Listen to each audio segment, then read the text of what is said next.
कुछ दिनों बाद चांगलन रेयम की सीमा पर स्थित एक प्राचीन छोटे से शहर चिंग्या सिटी में आसमान से हल्की हल्की बारिश हो रही थी। सड़कों पर बहुत कम लोग नजर आ रहे थे, लेकिन शहर के एक सराय के अंदर काफी चहल पहल थी। वहां आने जाने वाले अनगिनत स्वतंत्र साधक धीमी आवाज में कुछ दिनों पहले पूरी सीमा को हिला देने वाली एक चौंकाने वाली खबर पर चर्चा कर रहे थे। भीड़ में बैठा एक व्यक्ति कहता है, सुना तुम लोगों ने, डैक्सुआन डायनेस्टी सिर्फ एक ही रात में पूरी तरह खत्म हो गई। इतना ही नहीं, सिंगचन सेंट एंसेस्टर जैसे सेंट रेल्म के महान विशेषज्ञ भी मारे गए। दूसरे व्यक्ति ने सिर हिलाकर कहा। भीड़ में बैठा दूसरा व्यक्ति सिर हिलाकर कहता है, बिल्कुल, सुना है ये सब लिन फैमिली के उस निकाल दिए गए यंग मास्टर लिन फिंग ने किया। वह अपनी पीठ पर एक अजीब काला ध्वज लिए हुए था और उसने सिर्फ एक ही वार में सेंट रियलम के विशेषज्ञ को मार डाला। सच में बहुत डरावना है। सराय के एक कोने में काले वस्त्र पहने लिन फेंक चुपचाप अकेले शराब पी रहा था। उसके पास बैठी चिन्याओ शांति से उसके लिए चाय डाल रही थी। दोनों ने अपनी बांस की टोपियां इतनी नीचे कर रखी थीं कि आसपास मौजूद कोई भी उन्हें पहचान नहीं पाया। किसी को जरा भी अंदाजा नहीं था कि यही दोनों वे मास्टर और डिसाइपल हैं जिनकी पूरे कंगलन रेल्म की सीमा पर चर्चा हो रही थी। तभी जब सब लोग उसी बात पर चर्चा कर रहे थे, सराय के दरवाजे से अचानक कई लोगों के तेज कदमों की आवाज सुनाई दी। कुछ युवा साधक अंदर आए। उन्होंने बैंगनी रंग के डाउ रोब्स पहन रखे थे। उनकी आस्तीन पर एक प्राचीन तारे का निशान खड़ा हुआ था। वे लंबे लंबे कदमों से अंदर आए। उनके चेहरों पर घमंड साफ दिखाई दे रहा था। उनकी आभा बेहद शक्तिशाली थी और हैरानी की बात यह थी कि वे सभी हेवनली वेनरेबल रियल में थे। सराय में किसी ने उन्हें पहचान लिया। वह हैरानी से बोला। सराय में बैठा एक व्यक्ति हैरानी से कहता है, अरे ये तो शुआनशीन सेक्ट के सच्चे शिष्य हैं। आगे चल रहा वह शुआनशीन सेक्ट का आउटर सेक्ट का सबसे बड़ा शिष्य ज़ाओ युएन है। ये सुनते ही सराय में बैठे कई स्वतंत्र साधकों के चेहरे बदल गए। सभी ने फौरन अपना सिर नीचे कर लिया और चुपचाप चाय पीने लगे। किसी की हिम्मत नहीं हुई कि उनकी तरफ सीधे देख सके। जुआनशिन सेक्ट चंगलन रेल्म की सीमा का एक दूसरे दर्जे का बड़ा सेक्ट था। उसकी ताकत डैक्सुआन डायनेस्टी से कई गुना ज्यादा थी। सुना जाता था कि उस सेक्ट में एक एंशिएंट सेंट रेल्म का महान विशेषज्ञ भी मौजूद था। इस पूरे इलाके में उनका लगभग बादशाह जैसा रुतबा था। ज़ाओ युएन ने सराय के पूरे हॉल पर एक नजर डाली। आखिर में उसकी नजर कोने में बैठी चिन्याओ पर आकर रुक गई। उसी पल उसकी आंखों में तेज लालच और हैरानी चमक उठी। वह होठों पर घिनौनी मुस्कान लाते हुए बोला। ज़ाओ युएन घिनौनी मुस्कान के साथ कहता है, क्या गजब की खूबसूरत लड़की है। सोचा भी नहीं था कि इस सीमावर्ती छोटे से शहर में ऐसी बेमिसाल सुंदरी मिल जाएगी। इतना कहकर ज़ाओ युएन अपने कुछ जूनियर शिष्यों को साथ लेकर सीधे लिन फिंग की मेज के पास आ गया। फिर उसने ऊपर से घमंड भरी नजर से उन्हें देखा और जोर से मेज पर हाथ मारा। ज़ाओ युएन घमंड भरी आवाज में कहता है, ए लड़के, ये लड़की अब इस युवा मालिक को पसंद आ गई है। मैं तुम्हें 1 lakh mid grade spirit stones देता हूं। पैसे लो और यहां से दफा हो जाओ। कैन याओ की सुंदर आंखें ठंडी हो गईं। उसने अपनी उड़ती तलवार पकड़े हुए उंगलियां हल्की सी हिलाईं। वह वार करने ही वाली थी, लेकिन लिन फिंग ने धीरे से उसकी कलाई पकड़ ली और हल्का सा सिर हिलाया। लिन फिंग ने अपना शराब का प्याला उठाया, एक छोटा सा घूंट लिया। उसके चेहरे पर जरा सी भी लहर नहीं आई। फिर उसने शांत आवाज में कहा। लिन फिंग शांत आवाज में कहता है, दफा हो जाओ। ज़ाओ युएन गुस्से से हंसकर कहता है, क्या अपनी औकात नहीं जानते? ज़ाओ युएन का चेहरा तुरंत काला पड़ गया। वह गुस्से से हंस पड़ा। ज़ाओ युएन आगे कहता है, लड़के, तुझे पता भी है मैं कौन हूं। इस इलाके में आज तक किसी की हिम्मत नहीं हुई कि मुझे दफा हो जाओ कह सके। फिर उसने अपने पीछे खड़े 2 शिष्यों की ओर देखकर ठंडी आवाज में कहा। ज़ाओ युएन ठंडी आवाज में आदेश देता है, इसे अपाहिज बना दो। ज़ाओ युएन के पीछे खड़े शुआनशिन सेक्ट के दोनों शिष्य क्रूरता से मुस्कुराए। दोनों एक साथ आगे बढ़े।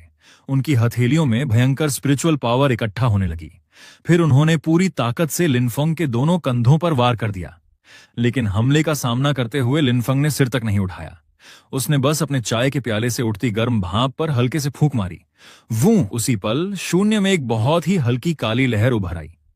दोनों शिष्यों के हथेली के वार जैसे ही उस काली लहर से टकराए, वे बिना किसी आवाज के पूरी तरह बिखर गए।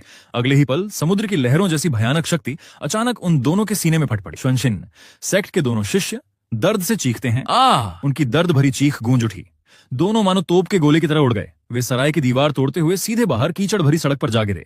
दोनों के मुंह से लगातार खून निकलने लगा और उनके शरीर की न जाने कितनी हड्डियां टूट चुकी थीं। सराय के अंदर एक पल में मौत जैसी खामोशी छा गई। वहां मौजूद हर इंसान आंखें फाड़कर उस कोने में बैठे काले कपड़े वाले युवक को देखने लगा। शुरू से लेकर अब तक वह अपनी जगह से एक बार भी नहीं उठा था। किसी ने हैरानी से कहा। भीड़ में बैठा एक व्यक्ति हैरानी से कहता है, इतनी भयानक शारीरिक ताकत, क्या ये कोई बॉडी रिफाइनमेंट का विशेषज्ञ है? ज़ाओ युएन की आंखें फड़क उठी। आखिरकार उसने अपना घमंड छोड़ दिया। अब उसकी आंखों में सावधानी और डर दोनों साफ दिखाई दे रहे थे।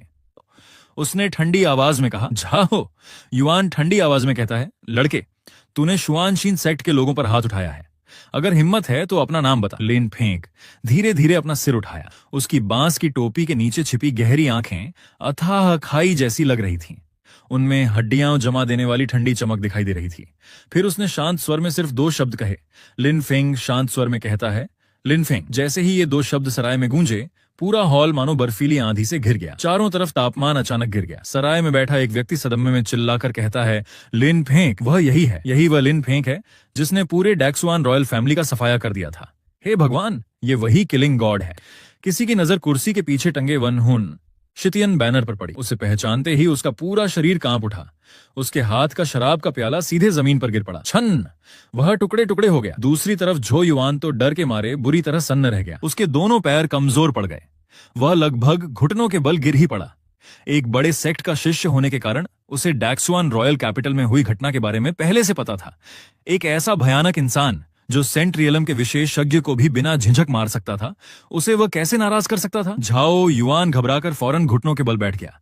वह लगातार सिर झुकाकर जमीन पर टेकने लगा। झाओ युआन घबराकर कहता है, सीनियर लिन, मुझे माफ कर दीजिए। ये जूनियर एक पल के लिए बेवकूफ बन गया था। मुझसे बहुत बड़ी गलती हो गई। मैंने आपका अपमान कर दिया। कृपया मुझ पर दया कीजिए। अब उसके चेहरे पर पहले वाला जरा भी घमंड नहीं बचा था।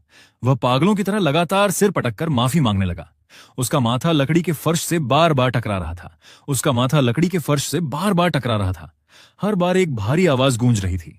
लिन फेंग ने उसे शांत नजरों से देखा। वह उस पर हाथ उठाने की जहमत भी नहीं उठाना चाहता था। उसने ठंडी आवाज में कहा, लिन फेंग ठंडी आवाज में कहता है, दफा हो जाओ। अगर दोबारा ऐसा हुआ तो शुआनशीन सेक्ट का इस दुनिया में कोई अस्तित्व नहीं बचेगा। झाओ युआन को ऐसा लगा मानो उसे नई जिंदगी मिल गई हो। झाओ युआन खुशी और राहत से कहता है, धन्यवाद सीनियर, बहुत बहुत धन्यवाद सीनियर। वह घायल अपने दोनों जूनियर शिष्यों को लेकर घबराहट में भाग निकला। कुछ ही पल में वे बारिश के भीतर गायब हो गए। लिन फेंग ने अपनी नजर वापस खींच ली। उसने धीरे से शराब का प्याला नीचे रख दिया। फिर उसकी नजर अपनी कमर पर लटके जेड के लटकन पर पड़ी। उसके चेहरे पर सोच में डूबा भाव उभर आया। अभी जब शुआनशीन सेक्ट के शिष्य आए थे, तभी वान हुन शितियान बैनर की गहराई में उसने जो लान यू की सोल का एक बहुत छोटा निशान छोड़ रखा था, वह अचानक हल्का सा कांप उठा था। लिन फेंग मन ही मन सोचता है, मां की सोल का निशान असल में शुआनशीन सेक्ट की दिशा की ओर इशारा कर रहा है। लिन फेंग के दिल में एक ख्याल उभरा। लिन फेंग आगे मन ही मन सोचता है, क्या शुआनशीन सेक्ट के भीतर ऐसा कोई खजाना है जो सोल को इकट्ठा करने या उसकी मरम्मत करने में मदद करता हो? असल में लिन फेंग तो सिर्फ इस जगह से गुजर रहा था, लेकिन अब लग रहा था कि उसे शुआनशीन सेक्ट खुद जाकर देखना ही पड़ेगा। चिन याओ ने धीरे से पूछा। चिन याओ सम्मान से पूछती है, मास्टर, क्या आप चाहते हैं कि यह शिष्य पहले जाकर रास्ते की जांच कराए? लिन फेंग ने हल्का सा सिर हिलाया। लिन फेंग शांत स्वर में कहता है, जरूरत नहीं। चिंगया सिटी में हल्की हल्की बारिश अब भी हो रही थी। धुंध जैसी बारीक बारिश ने पूरे प्राचीन शहर को एक शांत और रहस्यमयी माहौल में ढक लिया था। लिन फेंग और चिन याओ कंधे से कंधा मिलाकर पत्थरों से बनी पुरानी सड़क पर धीरे धीरे चल रहे थे। दोनों की बांस की टोपियां काफी नीचे थीं। हवा चलने पर उनके कपड़ों के किनारे हल्के हल्के लहरा रहे थे। उन्हें देखकर ऐसा लगता था मानो वे साधारण लोग नहीं, बल्कि असाधारण विशेषज्ञ हों, जिन्होंने अपनी पूरी आभा छिपा रखी हो। कुछ दूर देखने के बाद चिन याओ ने धीरे से कहा। चिन याओ शांत स्वर में कहती है, मास्टर, आगे जो सराय है वह काफी अच्छी लग रही है। क्या आज रात हम वहीं ठहरें? उसकी सुंदर आंखों में हल्की जिज्ञासा दिखाई दे रही थी। लिन फेंग ने धीरे से अपना सिर उठाया। लिन फेंग ने अपनी नजर सड़क के कोने पर टंगे एक खूबसूरत लालटेन की ओर उठाई। उस लालटेन पर 3 साफ और सुंदर अक्षर लिखे थे, टिंग्यू पवेलियन। उस लालटेन से हल्की गर्म रोशनी फैल रही थी। बारीक बारिश के बीच वह और भी सुकून भरी लग रही थी।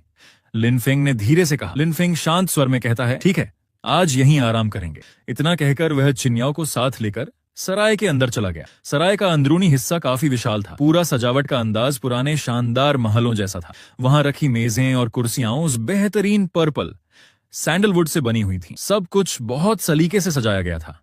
हवा में हल्की चाय की खुशबू फैली हुई थी, जिससे मन को अजीब सा सुकून मिल रहा था।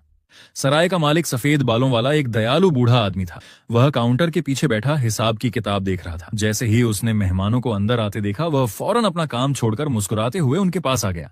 उसने आदर से कहा। बूढ़ा मालिक आदर से कहता है, दोनों मेहमानों का स्वागत है, कृपया अंदर आइए। आज ही हमारी दुकान में बेहतरीन चिंगयू डिवाइन लीफ टी आई है। बूढ़ा मालिक मुस्कुराकर पूछता है, क्या आप उसका स्वाद चखना चाहेंगे? उसकी आवाज बहुत विनम्र थी और चेहरे पर गर्मजोशी भरी मुस्कान थी। लिनफेंग हल्का सा मुस्कुराया, फिर बोला। लिनफेंग मुस्कुराकर कहता है, एक केतली चाय और साथ में कुछ अच्छे नाश्ते ले आइए। इतना कहकर उसने अपनी आस्तीन से एक चमकदार स्पिरिट स्टोन निकाला और धीरे से काउंटर पर रख दिया। बूढ़े मालिक ने जैसे ही उस स्पिरिट स्टोन को देखा, उसकी आंखों में हैरानी चमक उठी। वह समझ गया कि यह कोई साधारण स्पिरिट स्टोन नहीं है। उसी पल उसे समझ आ गया कि उसके सामने बैठे ये दोनों अपनी असली ताकत छिपाए हुए साधक हैं। उसका रवैया और भी ज्यादा सम्मानपूर्ण हो गया।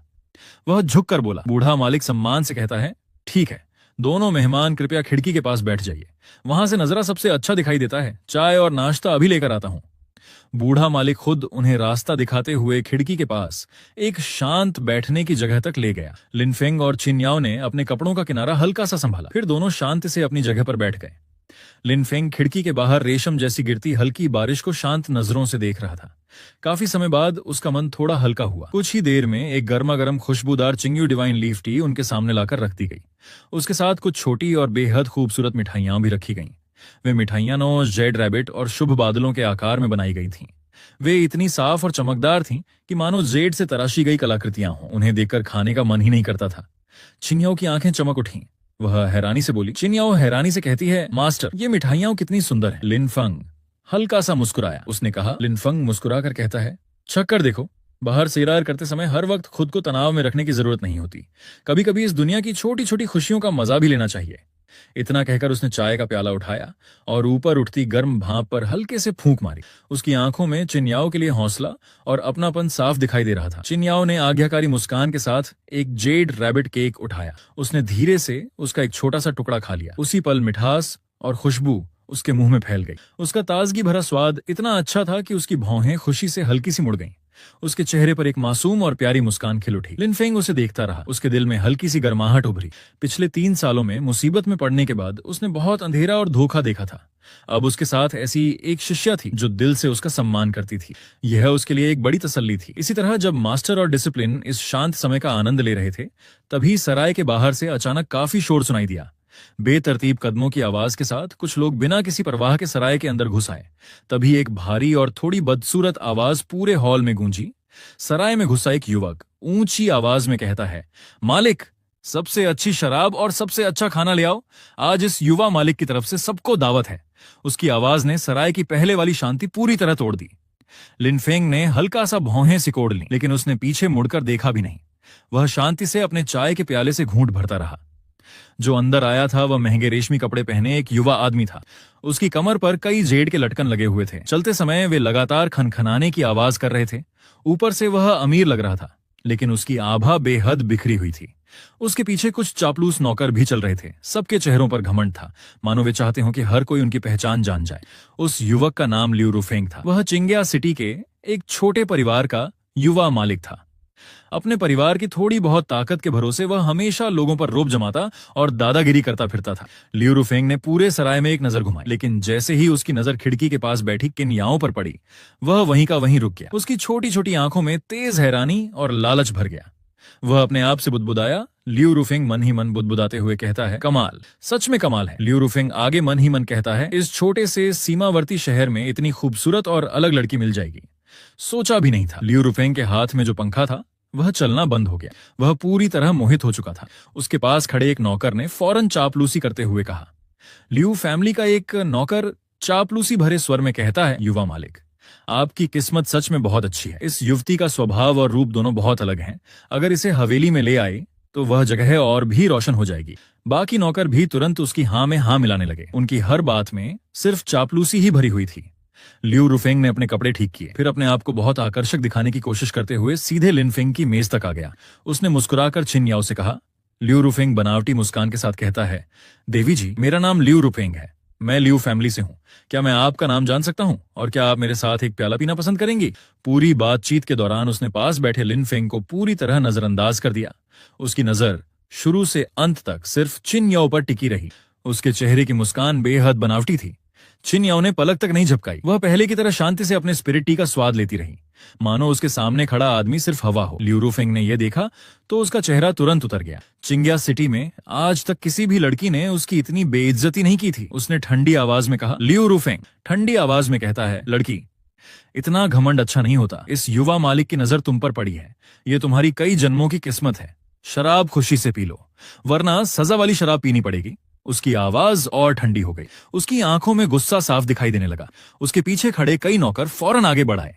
उन्होंने धीरे धीरे लिन फेंग की मेज को चारों तरफ से घेर लिया। सबके चेहरों पर घमंड और दबंगई साफ दिखाई दे रही थी, लेकिन लिन फेंग शुरू से लेकर अब तक एक शब्द भी नहीं बोला। वह बस अपने चाय के प्याले में घूमती चाय की पत्तियों को शांत नजरों से देखता रहा। जब लियू रूफेंग अपना हाथ बढ़ाकर छिन्याओं की आस्तीन पकड़ने ही वाला था, तभी लिन फेंग ने धीरे से अपनी पलकें उठाई। फिर उसके मुंह से सिर्फ एक शब्द निकला। लिन फेंग ठंडी आवाज में कहता है, दफा हो जाओ। बस एक साधारण सा शब्द। आवाज भी ज्यादा ऊंची नहीं थी, लेकिन उसमें ऐसी हुक्म देने वाली ताकत थी जिसका विरोध कोई नहीं कर सकता था। लियू रूफेंग एक पल के लिए हैरान रह गया, फिर वो गुस्से से हंस पड़ा। लियू रूफेंग गुस्से से हंसकर कहता है, लड़के तू अपने आप को समझता क्या है? तू भी इस युवा मालिक से ऐसी बात करने की हिम्मत करता है? इस चिंग्या सिटी में मैं ही कानून हूं, मैं ही सब कुछ हूं। मारो इसे, इसे अपाहिज बना दो। आदेश मिलते ही वे कई नौकर क्रूरता से हंस पड़े। उन्होंने अपने शरीर की कमजोर ट्रू एसेंस को चलाया और एक साथ लिन फेंग को पकड़ने के लिए झपट पड़े। लेकिन लिन फेंग अपनी जगह से जरा भी नहीं हिला। उसने उंगली तक नहीं उठाई। उसने बस अपने हाथ का सफेद चीनी मिट्टी का चाय का प्याला धीरे से मेज पर रख दिया। चाय के प्याले का तला मेज से हल्के से टकराया। टक, एक बहुत हल्की आवाज गूंजी। वो उसी पल चाय के प्याले के नीचे से एक अदृश्य शांत लहर चारों तरफ फैल गई। वह लहर बेहद कोमल थी, लेकिन उसके भीतर ऐसी शक्ति छिपी थी जिसका विरोध कोई नहीं कर सकता था। लियू रूफेंग के वे नौकर अभी तक समझ भी नहीं पाए थे कि क्या हुआ है। उन्हें बस इतना महसूस हुआ कि एक कोमल लेकिन समुद्र जैसी भयानक ताकत सीधे उनके सीने से टकराई। उन्हें चीखने तक का मौका नहीं मिला। अगले ही पल वे सभी एक साथ जमीन से हवा में उछल गए। उनके शरीर हवा में एक सुंदर घुमाव बनाते हुए सीधे सराय के मुख्य दरवाजे से बाहर उड़ गए। उसी समय सराय के बाहर एक बैलगाड़ी गुजर रही थी। उसमें नरम सूखी घास पूरी तरह भरी हुई थी, और सबसे हैरानी की बात यह थी कि वे सभी हवा में कुछ बार घूमने के बाद बिल्कुल सीधे उसी घास के ढेर में सिर के बल जा धंसे। बाहर सिर्फ उनकी दोनों टांगें दिखाई दे रही थीं। वे हवा में मजेदार ढंग से फड़फड़ा रही थीं। सराय में बैठे सभी लोग पहले तो हैरान रह गए, लेकिन अगले ही पल पूरा हॉल जोरदार हंसी से गूंज उठा। लियू रूफेंग का चेहरा सफेद पड़ गया। वह डर के मारे लगातार पीछे हटने लगा। उसने घबराकर कहा, लियू रूफेंग घबराकर कहता है, तुमने ये कैसा जादू किया? हालांकि वह निकम्मा था, लेकिन इतना जरूर समझ गया था कि उसके सामने बैठा काले कपड़ों वाला युवक बेहद खतरनाक था। उसे यह तक दिखाई नहीं दिया कि लिन फेंग ने हमला कब किया। लिन फेंग ने उसे शांत और ठंडी नजरों से देखा। उसकी आंखों की बर्फ जैसी ठंडक देखकर लियू रूफेंग को ऐसा लगा मानो वह बर्फ के गहरे कुएं में गिर गया हो। लिन फेंग ने शांत स्वर में कहा। लिन फेंग ठंडे स्वर में कहता है, मैं चाय पीने का मजा खराब नहीं करना चाहता था। अगर अब भी नहीं गया तो उनके साथ उसी घास के ढेर में जा मिलेगा। यह सुनते ही लियू रूफेंग पूरा कांप उठा। अब उसकी एक शब्द बोलने की भी हिम्मत नहीं रही। वह घबराकर भागा। इतनी जल्दी में भागा कि उसका एक जूता वहीं छूट गया, लेकिन उसे उठाने की भी हिम्मत नहीं हुई। वह लुढ़कते और भागते हुए सीधे सराय से बाहर निकल गया। छिन्याओ अपने होंठ दबाकर हल्का सा मुस्कुराई। छिन्याओ मुस्कुराकर कहती है, मास्टर, आपका लड़ने का तरीका हमेशा इतना दिलचस्प होता है। सराय का जो माहौल अभी तक तनाव से भरा हुआ था, वह एक पल में हल्का और सुकून भरा हो गया। लिन फेंग ने सिर हल्का सा हिलाया। वह शांत स्वर में बोला। लिन फेंग शांत स्वर में कहता है, बस छोटी सी बात थी। इतना कहकर उसके चेहरे पर फिर से वही शांत भाव लौट आए। लेकिन अगले ही पल वह धीरे से बोला। लिन फेंग गंभीर स्वर में कहता है, उस आवारा युवक के शरीर से एक अजीब आभा महसूस हुई।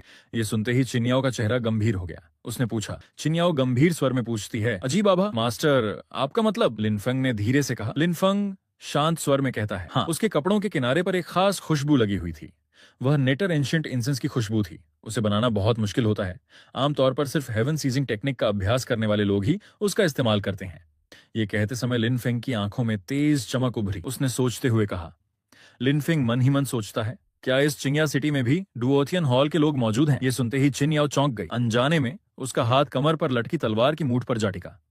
लिन फेंग ने धीरे से कहा। लिन फेंग गंभीर स्वर में कहता है, संभावना बहुत ज्यादा है, और मैंने महसूस किया है कि उस आभा का शुआनशीन सेक्ट की दिशा से कुछ संबंध है। ऐसा लगता है कि शुआनशीन सेक्ट के अंदर वाकई कई राज छिपे हुए हैं। इतना कहकर लिन फेंग धीरे धीरे खड़ा हो गया। उसने अपनी बांस की टोपी फिर से सिर पर पहन ली। फिर शांत स्वर में बोला। लिन फेंग शांत स्वर में कहता है, चलो शुआनशीन सेक्ट जाकर खुद देखते हैं। मास्टर और डिसाइपल ने चाय के पैसे चुकाए। सराय का बूढ़ा मालिक उन दोनों को बेहद सम्मान और डर भरी नजरों से देखता रहा।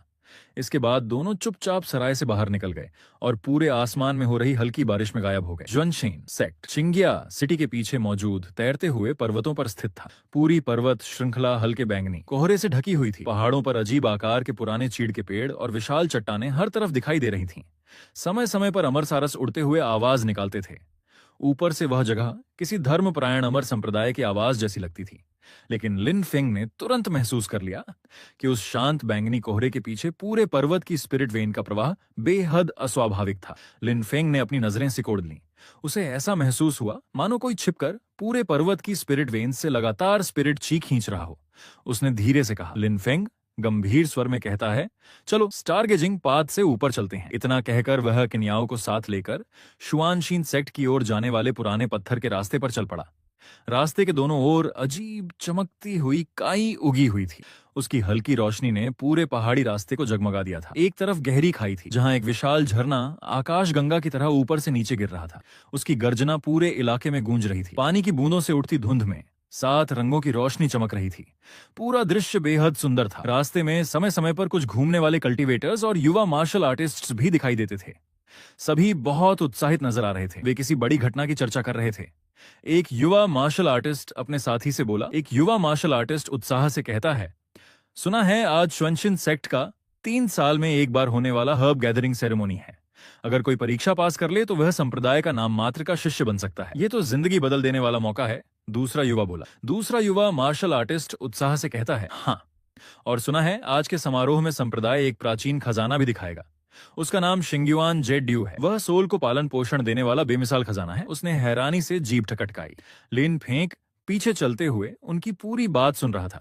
शिंग्युआन जेड ड्यू सोल को पोषण दे सकती है। ये सुनकर उसके दिल में हलचल हुई। उसने मन ही मन सोचा, लिन फेंग मन ही मन सोचता है, लगता है मेरा अनुमान सही था। शुआनशीन सेक्ट के अंदर वाकई ऐसी चीज मौजूद है जो मां की बची हुई सोल के लिए फायदेमंद होगी। लोगों की भीड़ के साथ चलते चलते दोनों जल्दी ही शुआनशीन सेक्ट के विशाल मुख्य द्वार पर पहुंच गए। वहां सफेद जेड से बना एक विशाल द्वार खड़ा था। उस पर शानदार लिखावट में 3 बड़े अक्षर लिखे थे, श्वनशिन सेक्ट। द्वार के नीचे दाव रोब्स पहने हुए संप्रदाय के कुछ शिष्य घमंड भरे चेहरे के साथ आने जाने वालों की पहचान जांच रहे थे।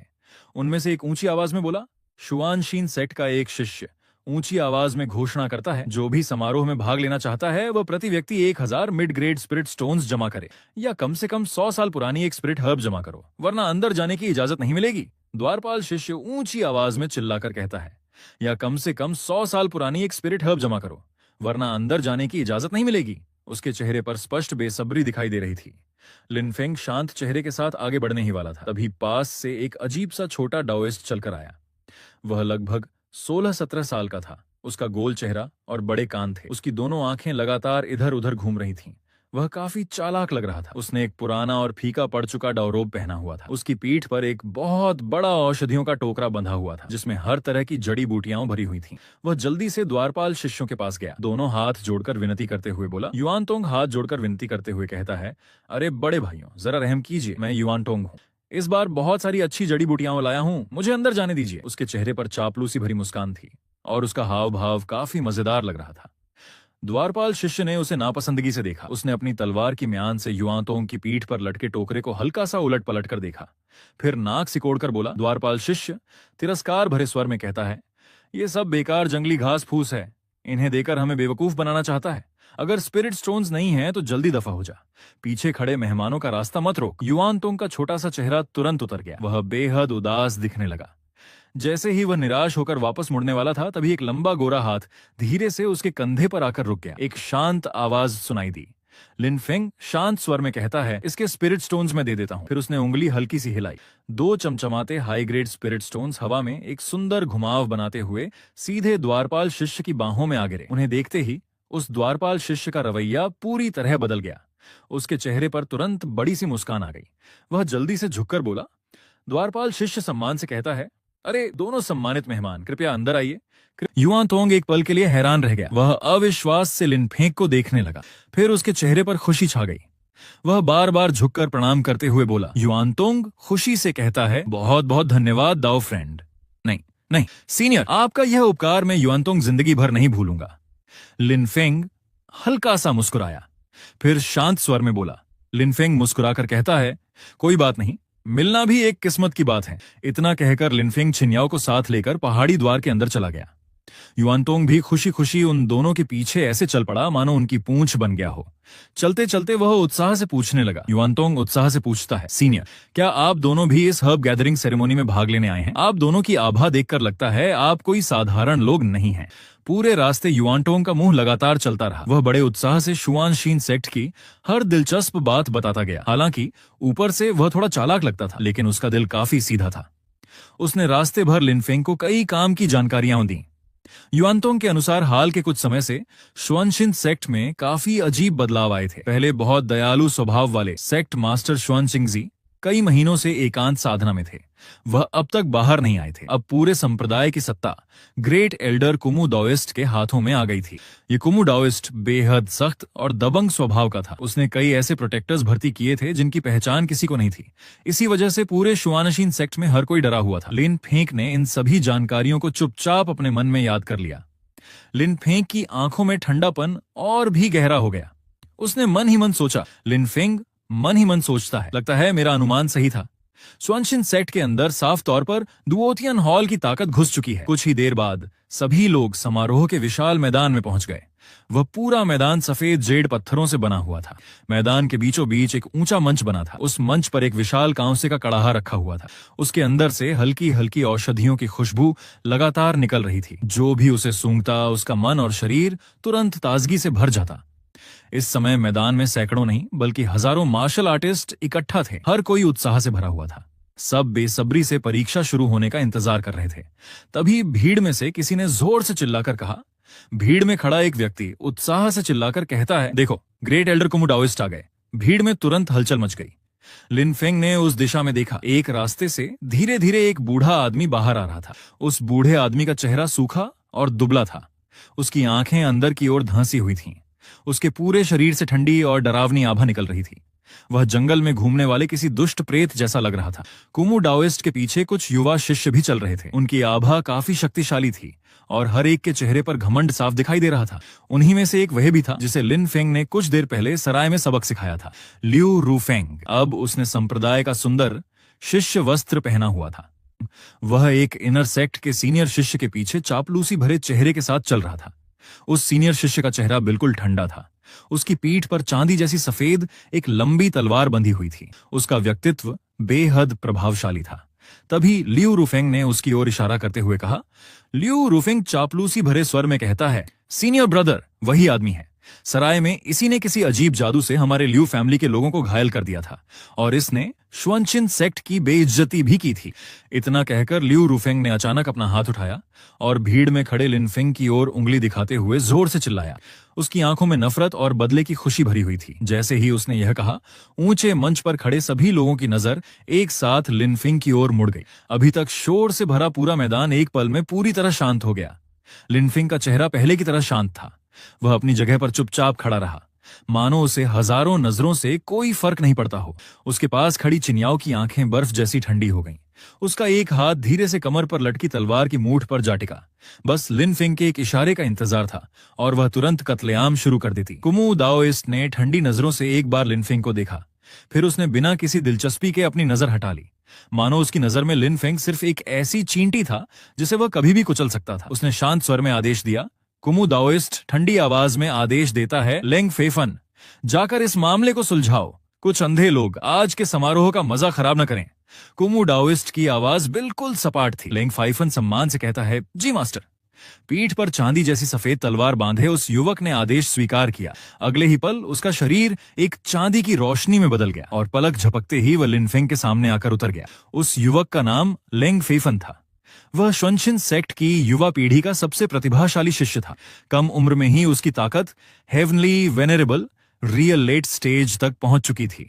अपनी पीढ़ी में उसका काफी नाम था। लेंग फाइफेन ने ऊपर से नीचे तक लिनफेंग को घमंड भरी नजरों से देखा। उसकी आंखों में सिर्फ तिरस्कार था। वह ठंडी आवाज में बोला।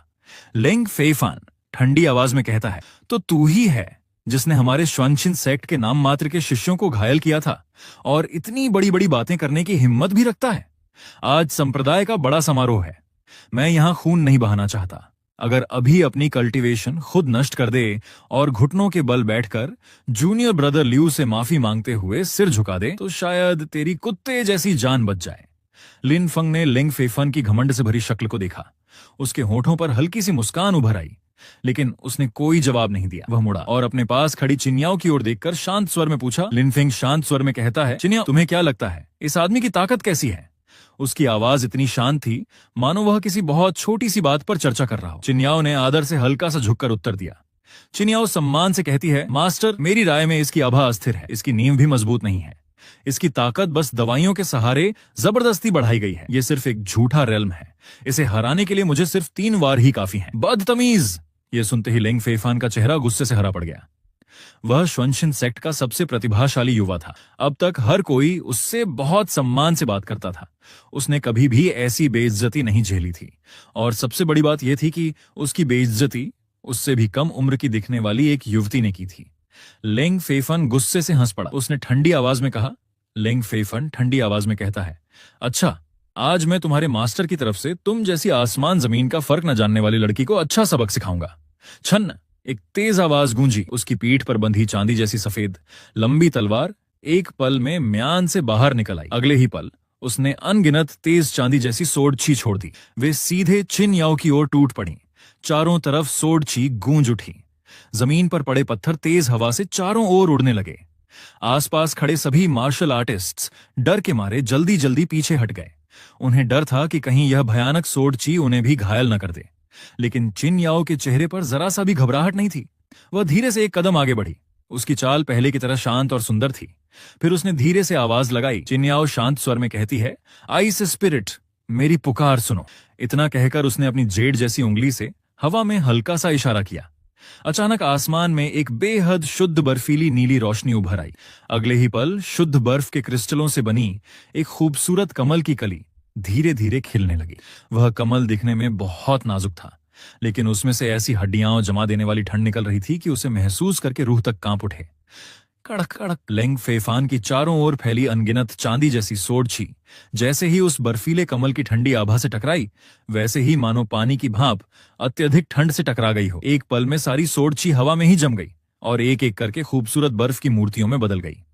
क्या यह असंभव है? लिंग फेफान सदमे में कहता है। क्या यह असंभव है? लिंग फेफान हक्का बक्का रह गया। उसकी आंखों में अविश्वास साफ दिखाई दे रहा था। चिन्याओ की आंखें और ठंडी हो गईं। उसने अपनी पतली उंगली से हल्का सा इशारा किया। चिन्याओ ठंडे स्वर में कहती है, जाओ। वह विशाल बर्फीला कमल हवा में धीरे से घूमने लगा। अगले ही पल वह बर्फीली नीली रोशनी की एक किरण बनकर ऐसी रफ्तार से लिंग फेफान की ओर उड़ा कि नंगी आंखों से उसकी गति देखना मुश्किल था। बुरा हुआ। लिंग फेफान के दिल में खतरे की घंटी जोर से बज उठी। उसने घबराकर तुरंत अपनी तलवार घुमाने की कोशिश की, लेकिन उस बर्फीले कमल से निकल रही ठंडी आभा ने उसके आसपास की पूरी जगह को एक पल में जकड़ लिया। उसकी हरकतें अचानक बेहद धीमी हो गईं। धड़ाम! एक हल्की लेकिन भारी आवाज गूंजी। वह बर्फीला कमल लिंग फेफान की छाती से सिर्फ 1 इंच पहले धीरे से फट गया और अनगिनत चमकते नीले बर्फीले कणों में बदल गया। उन्होंने लिंग फेफान के पूरे शरीर को घेर लिया। वह अभी कुछ समझ भी नहीं पाया था कि एक ऐसी भयानक ठंड उसके पूरे शरीर के मेरिडियंस से अंदर घुस गई। उसके शरीर का ट्रू एसेंस एक पल में पूरी तरह जम गया। पलक झपकते ही वह एक पारदर्शी बर्फ की मूर्ति में बदल गया। वह अब भी तलवार चलाने की उसी मुद्रा में खड़ा था, लेकिन जरा सा भी हिल नहीं सकता था। पूरा मैदान एकदम खामोश हो गया। ऐसी खामोशी कि सुई गिरने की आवाज भी सुनाई दे सकती थी। पूरा मैदान हैरानी से जड़ हो गया। सभी लोग मंच के नीचे खड़े लिंग फेफान को टकटकी लगाकर देख रहे थे। हर किसी की आंखों में बेहद हैरानी और अविश्वास भरा हुआ था। श्वानशिन सेक्ट का सबसे प्रतिभाशाली युवा, heavenly venerable realm late stage का शक्तिशाली कल्चरिवेटर, उसे एक अनजान युवती ने सिर्फ एक वार में हरा दिया था। अगर कोई ये बात बाहर कहता तो शायद कोई यकीन भी नहीं करता। ऊंचे मंच पर बैठे कुमुडाओइस्ट का चेहरा आखिरकार बदल गया। वह अचानक अपनी जगह से खड़ा हो गया। उसकी आंखों में बेहद ठंडी हत्या की चमक उभर आई। उसके पूरे शरीर से टोंगटियन रियलम की भयानक आभा फूट पड़ी। इतनी भारी दबाव भरी आभा थी कि पूरा मैदान मानो जम सा गया। उसने गुस्से से चिल्लाकर कहा। कुमुडाओइस्ट गुस्से से गरज कर कहता है, दुष्ट लड़की, तूने कौन सी तकनीक इस्तेमाल की? मेरे प्रिय शिष्य को घायल करने की हिम्मत कैसे हुई? इतना कहकर कुमुडाओइस्ट खुद हमला करने के लिए आगे बढ़ा, लेकिन उसके कुछ करने से पहले ही लिन फेंग धीरे से एक कदम आगे बढ़ गया। वह सीधे किन्याओ के सामने आकर खड़ा हो गया। उसका चेहरा पहले की तरह शांत था। दोनों हाथ उसकी पीठ के पीछे बंधे हुए थे। उसकी पीठ पर तैर रहा गहरे सुनहरे काले रंग का वनहुन शितियन बैनर हल्का सा हिला। उसमें से एंशियन दबाव की एक बहुत हल्की लहर निकली, लेकिन उसी एक लहर ने कुमू डाओइस्ट की समुद्र जैसी भारी आभा को एक पल में पूरी तरह मिटा दिया। लिन फेंक ने शांत स्वर में कहा, लिन फेंक शांत स्वर में कहता है, आप एक संप्रदाय के ग्रेट एल्डर होकर अपने से छोटों पर खुद हाथ उठाएंगे? क्या यह आपकी इज्जत के लायक है? उसकी आवाज बहुत शांत थी, लेकिन उसे सुनते ही मौजूद हर इंसान का दिल जोर से धड़क उठा। कुमू डाओइस्ट लगातार लिन फेंक को घूरता रहा। अब उसकी आंखों में पहले से ज्यादा सावधानी दिख रही थी। वह ठंडी आवाज में बोला। कुमू डाओइस्ट ठंडी आवाज में कहता है, आखिर तुम हो कौन और मेरे शुआनशीन सेक्ट में किस मकसद से आए हो? उसे साफ महसूस हो रहा था कि उसके सामने खड़ा यह युवक, जिसके शरीर से जरा सी भी ट्रू एसेंस की लहर महसूस नहीं हो रही थी, असल में सबसे खतरनाक इंसान यही था। लिन फेंक ने शांत और बिल्कुल निडर आवाज में कहा, लिन फेंक शांत स्वर में कहता है, मैं यहां सिर्फ 2 चीजें लेने आया हूं। इतना कहकर वह धीरे से बोलना जारी रखा। इतना कहकर लिन फेंग ने अपनी 2 उंगलियां उठाई, फिर शांत स्वर में बोला। लिन फेंग शांत स्वर में कहता है, पहली चीज तुम्हारे संप्रदाय का खजाना शिंग्युआन जेड ड्यू, और दूसरी ड्यूतियान हॉल के साथ तुम लोगों की मिलीभगत के सबूत। उसकी ये बात मानो साफ आसमान में बिजली गिरने जैसी थी। पूरा मैदान एकदम हंगामे से भर गया। भीड़ में खड़े कई कल्टीवेटर्स हैरानी से आपस में कहने लगे, क्या श्वनशिन सेक्ट दुष्ट संप्रदाय के साथ मिल गया है? ये कैसे हो सकता है? आखिर ये युवक कौन है? इतनी बड़ी बात कहने की हिम्मत कैसे कर रहा है? चारों तरफ खड़े कल्टीवेटर्स आपस में जोर जोर से बातें करने लगे। हर किसी की आंखों में हैरानी और शक साफ दिखाई दे रहा था। कुमू दाओइस्ट की पुतलियां अचानक सिकुड़ गईं। उसकी आंखों में एक पल के लिए घबराहट और भयानक हत्या की इच्छा चमक उठी। उसे समझ आ गया था कि उसका सबसे गहरा राज इस युवक ने देख लिया है। वह गुस्से से गरजा। कुमू दाओइस्ट गुस्से से गरज कर कहता है, बकवास, झूठ फैला रहा है, आज मैं तुझे जिंदा नहीं छोड़ूंगा। अब कुमू डाओइस्ट ने कुछ भी सोचना छोड़ दिया। उसका पूरा शरीर काली रोशनी की एक लकीर बन गया। वह टोंगटियन रियलम की भयानक आभा के साथ सीधे लिन फेंग की छाती पर हथेली मारने के लिए झपटा। उसकी हथेली से तेज हवा गरजने लगी। चारों ओर काला धुआं फैल गया। उस काले धुएं के अंदर से अनगिनत दर्द भरी चीखें सुनाई दे रही थीं। यह साफ था कि वह एक बेहद जहरीली डिमोनिक टेक्निक का इस्तेमाल कर रहा था। लिन फेंग ने तेजी से आते हुए कुमू दाओइस्ट को शांत नजरों से देखा। उसकी आंखों में ठंडापन पूरी तरह भर गया। वह धीरे से बोला। लिन फेंग ठंडी आवाज में कहता है, अपनी औकात पहचानो। उसने आराम से अपना दायां हाथ उठाया। उसकी 5 उंगलियां मुट्ठी में बंद हो गईं। कोई तकनीक नहीं, कोई दिखावा नहीं। उसने सीधे कुमू डाओइस्ट की काली हथेली की ओर अपनी मुट्ठी मार दी।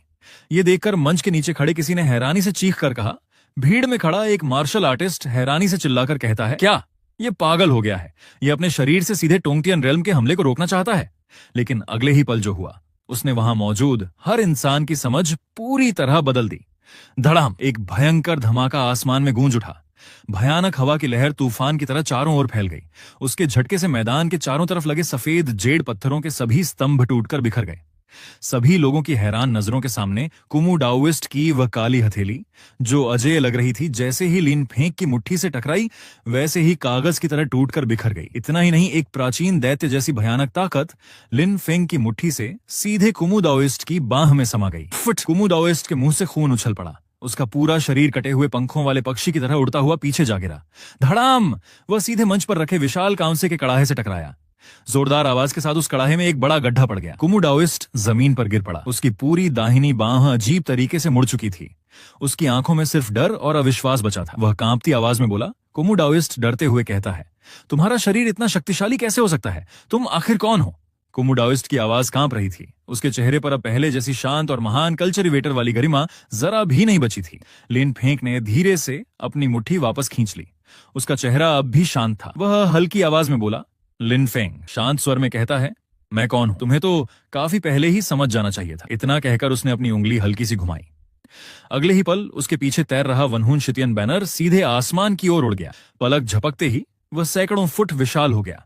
उसने पूरा आसमान ढक लिया। उसके काले ध्वज पर अनगिनत गहरे सुनहरे रनस लगातार चमकने लगे। उनसे ऐसी प्राचीन दिव्य आभा निकल रही थी जो मानो पूरे आकाश और धरती को कांपने पर मजबूर कर दे। तभी भीड़ में खड़े एक अनुभवी स्वतंत्र कल्टीवेटर ने उस काले ध्वज को पहचान लिया। वह डर से चीख उठा। भीड़ में खड़ा एक अनुभवी स्वतंत्र कल्टीवेटर डर के मारे चिल्लाकर कहता है, वह तो वनहुन शितियन बैनर है। वह लिन फेंक है, वही जिसने सेंट रियलम के विशेषज्ञ को मार डाला था। भीड़ में खड़े कई कल्चरिवेटर्स डर और हैरानी से कहने लगे, क्या वही लिन फेंक है? वही हत्यारा जिसका नाम हर जगह फैला हुआ है। हमने ऐसे भयानक इंसान को नाराज कर दिया। ये सुनते ही मौजूद अनगिनत कल्टीवेटर्स डर के मारे बुरी तरह कांप उठे। एक एक करके सभी घुटनों के बल जमीन पर बैठ गए। उनके पूरे शरीर कांप रहे थे। हर किसी को डर था कि कहीं लिनफेंग उन्हें भी एक ही वार में खत्म न कर दे। उधर जैसे ही लिू रूफेंग ने लिनफेंग का नाम सुना, उसके दोनों पैर कमजोर पड़ गए। वह सीधे जमीन पर गिर पड़ा। डर के मारे उसका पेशाब तक निकल गया। लिनफेंग ने ऐसे मस्खरे की ओर देखना भी जरूरी नहीं समझा। वह धीरे धीरे चलकर कुमुदाओइस्ट के सामने आ खड़ा हुआ। फिर ऊपर से उसे देखते हुए ठंडी आवाज में पूछा। लिनफेंग ठंडी आवाज में कहता है, बताओ, सेक्ट मास्टर स्वान सिंगजी इस समय कहां है? और तुम लोगों ने इस स्पिरिट वेन के नीचे क्या चाल चल रखी है? इस समय कुमुदाओइस्ट पूरी तरह टूट चुका था। पूर्ण ताकत और मौत के डर के सामने उसमें झूठ बोलने की जरा सी भी हिम्मत नहीं बची थी। वह कांपती आवाज में सारा सच बताना शुरू कर दिया। पता चला कि 6 महीने पहले कुमुदाओइस्ट चुपके से डोतियान हॉल के एक दूत के साथ मिल गया था। उसने दुष्ट झर का इस्तेमाल करके सेक्ट मास्टर श्वान शिंगजी को पिछले पहाड़ की प्रतिबंधित जगह में कैद कर दिया था। इसके बाद उन्होंने श्वानशीन सेक्ट के नीचे बहती स्पिरिट वेन पर एक हेवन सीजिंग फॉर्मेशन बना दिया। उनका इरादा था कि 100 ली के दायरे की सारी स्पिरिट की और लक को खींचकर एक हेवन सीजिंग सील बनाया जाए, जिसका इस्तेमाल ऊपरी लोक की योजना के लिए किया जाना था। और सिंगयुआन जेड ड्यू उसी काम के लिए रखी गई थी। कुमुदाओइस्ट उसका इस्तेमाल शुआन शिंगजी की बची हुई सोल को जिंदा रखने के लिए कर रहा था, ताकि उसकी लाइफ फेट और लक को लगातार खींचा जा सके। लिनफेंग ने ठंडी आवाज में आदेश दिया। लिनफेंग ठंडी आवाज में आदेश देता है, रास्ता दिखाओ, मुझे पिछले पहाड़ की प्रतिबंधित जगह पर ले चलो। कुमुदाओइस्ट कांपती आवाज में कहता है, जी अभी ले चलता हूं। कुमुदाओइस्ट कांपते हुए मुश्किल से उठा, फिर सबसे आगे चलने लगा। अब उसके अंदर जरा सा भी विरोध करने का साहस नहीं बचा था। यह सब कुछ शुरू से आखिर तक देख रहा छोटा डाओइस्ट युआनतोंग। इस समय युआनतोंग की छोटी छोटी आंखें पूरी तरह फैल गई थीं। उसकी आंखों में सिर्फ आदर और उत्साह भरा था। उसने मन ही मन सोचा, युआनतोंग मन ही मन सोचता है, हे भगवान, जिसे मैंने यूं ही अपना बड़ा भाई मान लिया, वह तो वही महान शख्स निकला जिसने पूरे डैक्सुआन डायनेस्टी को मिटा दिया था। अब मैं जिंदगी भर इन्हीं के साथ रहूंगा। लिनफेंग, चिन याओ और युआनतोंग कुमुदाओइस्ट के पीछे पीछे चलते हुए जल्द ही श्वानशिन सेक्ट के पिछले पहाड़ की प्रतिबंधित जगह पर पहुंच गए। वह एक गहरी पहाड़ी घाटी थी। चारों ओर अजीब नुकीले पत्थर बिखरे हुए थे। हवा में बेहद ठंडी और नमी भरी डरावनी आभा फैली हुई थी। घाटी के आखिर में एक बहुत पुरानी पत्थर की गुफा थी। गुफा के दरवाजे पर अनगिनत काले टैलिस्मन्स चिपके हुए थे। उनसे बेहद दुष्ट ताकत निकल रही थी। चिन्याओ ने ध्यान से देखा, फिर धीरे से कहा। चिन्याओ गंभीर स्वर में कहती है, मास्टर, गुफा के दरवाजे पर बहुत खतरनाक सोल लॉक बैरियर लगाई गई है। अगर कोई साधारण इंसान इसे छू ले तो उसकी सोल एक पल में चिथड़े चिथड़े हो जाएगी। लिनफेंग शांत चेहरे के साथ बोला। लिनफेंग शांत स्वर में कहता है, कोई बात नहीं, बस छोटी सी चाल है। लिनफेंग ने आराम से अपना दायां हाथ हिलाया। अगले ही पल वन हुन शितियन बैनर से अनगिनत नरम सुनहरी रोशनी बरसने लगी। जो काला बैरियर अटूट दिख रहा था, वह उस रोशनी के छूते ही बर्फ की तरह पिघलने लगा। गुफा के दरवाजे पर लगे सभी काले तालिस्मन्स भी एक पल में राख बन गए। लिनफेंग सबसे आगे चलते हुए सीधे गुफा के अंदर प्रवेश कर गया। गुफा के अंदर बहुत अंधेरा और नमी थी। पत्थरों की दीवारों पर हल्की रहस्यमयी रोशनी चमक रही थी। गुफा के सबसे अंदर एक काला पत्थर का मंच था। उस मंच पर बैठे थे एक बूढ़े डाओइस्ट। उन्होंने बैंगनी रंग का डाओ रोब पहना हुआ था। उनका शरीर इतना कमजोर और सूखा हुआ था कि उसमें जिंदगी की जरा सी भी आभा महसूस नहीं होती थी। अगर उनकी भौहों के बीच हल्की सी बैंगनी रोशनी टिमटिमा नहीं रही होती तो कोई भी उन्हें जिंदा नहीं समझता। उस बूढ़े डाओइस्ट के सिर के ऊपर एक बेहद सुंदर सफेद जेड बॉटल तैर रही थी। उस बोतल से समय समय पर हल्के नीले रंग की चमकदार एक एक बूंद धीरे धीरे नीचे टपक रही थी। वह बूंद धीरे धीरे बूढ़े डाओइस्ट के बाई हुई एक्यू पॉइंट में समा जाती थी। हर एक बूंद के समाने पर उस बूढ़े डाओइस्ट की कमजोर जीवन शक्ति थोड़ी और मजबूत हो जाती थी। यही वह प्रसिद्ध शिंगयुआन जेड ड्यू थी। इस समय पत्थर के मंच के चारों ओर 8 विशाल लोहे के स्तंभ जमीन में गड़े हुए थे। उन स्तंभों पर भयानक दुष्ट आत्माओं की आकृतियां उकेरी गई थीं। अनगिनत काली जंजीरें उन स्तंभों से निकल रही थीं। उन्होंने बूढ़े डाओइस्ट के पूरे शरीर को कसकर बांध रखा था और लगातार उसके शरीर में बची हुई लाइफ फोर्स को खींच रही थी। यह दृश्य देखकर युआनतोंग गुस्से से कांप उठा। वह दांत भींचकर बोला। युआनतोंग दांत भींचकर कहता है, इन जानवरों ने सेक्ट मास्टर के साथ इतना क्रूर व्यवहार किया है। लिनफेंग की आंखों में ठंडी चमक उभर आई। उसे साफ महसूस हुआ कि जैसे जैसे वह उस पत्थर के चबूतरे के करीब आ रहा था, वन हून शितियन बैनर के अंदर दानवी बैनर की गहराई में मौजूद उसकी मां की बची हुई रेजिडुअल सोल और भी जोर से कांपने लगी थी। वह जीवन की मूल शक्ति के लिए बेहद ज्यादा तड़प रही थी। लिनफेंग तुरंत कहता है, छिन्याओ, उन 8 लोहे के खंभों पर बने रून्स को नष्ट कर दो, बंधन तोड़ दो। छिन्याओ सम्मान से कहती है, जी मास्टर। छिन्याओ ने बिना देर किए आदेश स्वीकार किया। उसका शरीर एक झटके में हरकत में आया। वह नीले रंग के शांत कमल की तरह हवा को चीरते हुए आगे बढ़ गई। छिन्याओ की तलवार हवा में तेजी से घूमने लगी। एक के बाद एक बेहद ठंडी सोड औरा निकली। वे बिल्कुल सटीक निशाने के साथ उन काली लोहे की जंजीरों पर जा लगी। छटाक छटाक, दानवी आभा से मजबूत बनी वे लोहे की जंजीरें 9 मीटर कोल्ड ची के सामने एक पल भी टिक नहीं सकी। वे तुरंत कमजोर पड़ गईं और एक एक करके टूटने लगीं। उसी समय 8 लोहे के खंभों पर बने भूत जैसे रनस भी धीरे धीरे अपनी चमक खो बैठे। लिनफेंग आराम से आगे बढ़ा। उसने हाथ बढ़ाकर हवा में तैर रही सफेद जेड की छोटी बोतल अपने हाथ में ले ली। बोतल के अंदर से निकल रही विशाल सोल ओरिजिन पावर को महसूस करते ही उसके चेहरे पर संतोष की हल्की मुस्कान आ गई। लिनफेंग शांत स्वर में कहता है, सिन्युआन जेड ड्यू, आखिरकार मेरे हाथ लगी गई। इसके बाद उसने उंगली हल्के से झटका। डीमन गॉड पावर की एक शुद्ध और कोमल धारा सीधे श्वन सिंगजी के शरीर में समा गई। उस शक्ति ने उसकी सूख चुकी मेरिडियंस को ठीक कर दिया। साथ ही उसकी घायल सोल भी धीरे धीरे ठीक होने लगी। ज्वान सिंगजी ने लंबी सांस छोड़ते हुए अपने शरीर की गंदी हवा बाहर निकाली।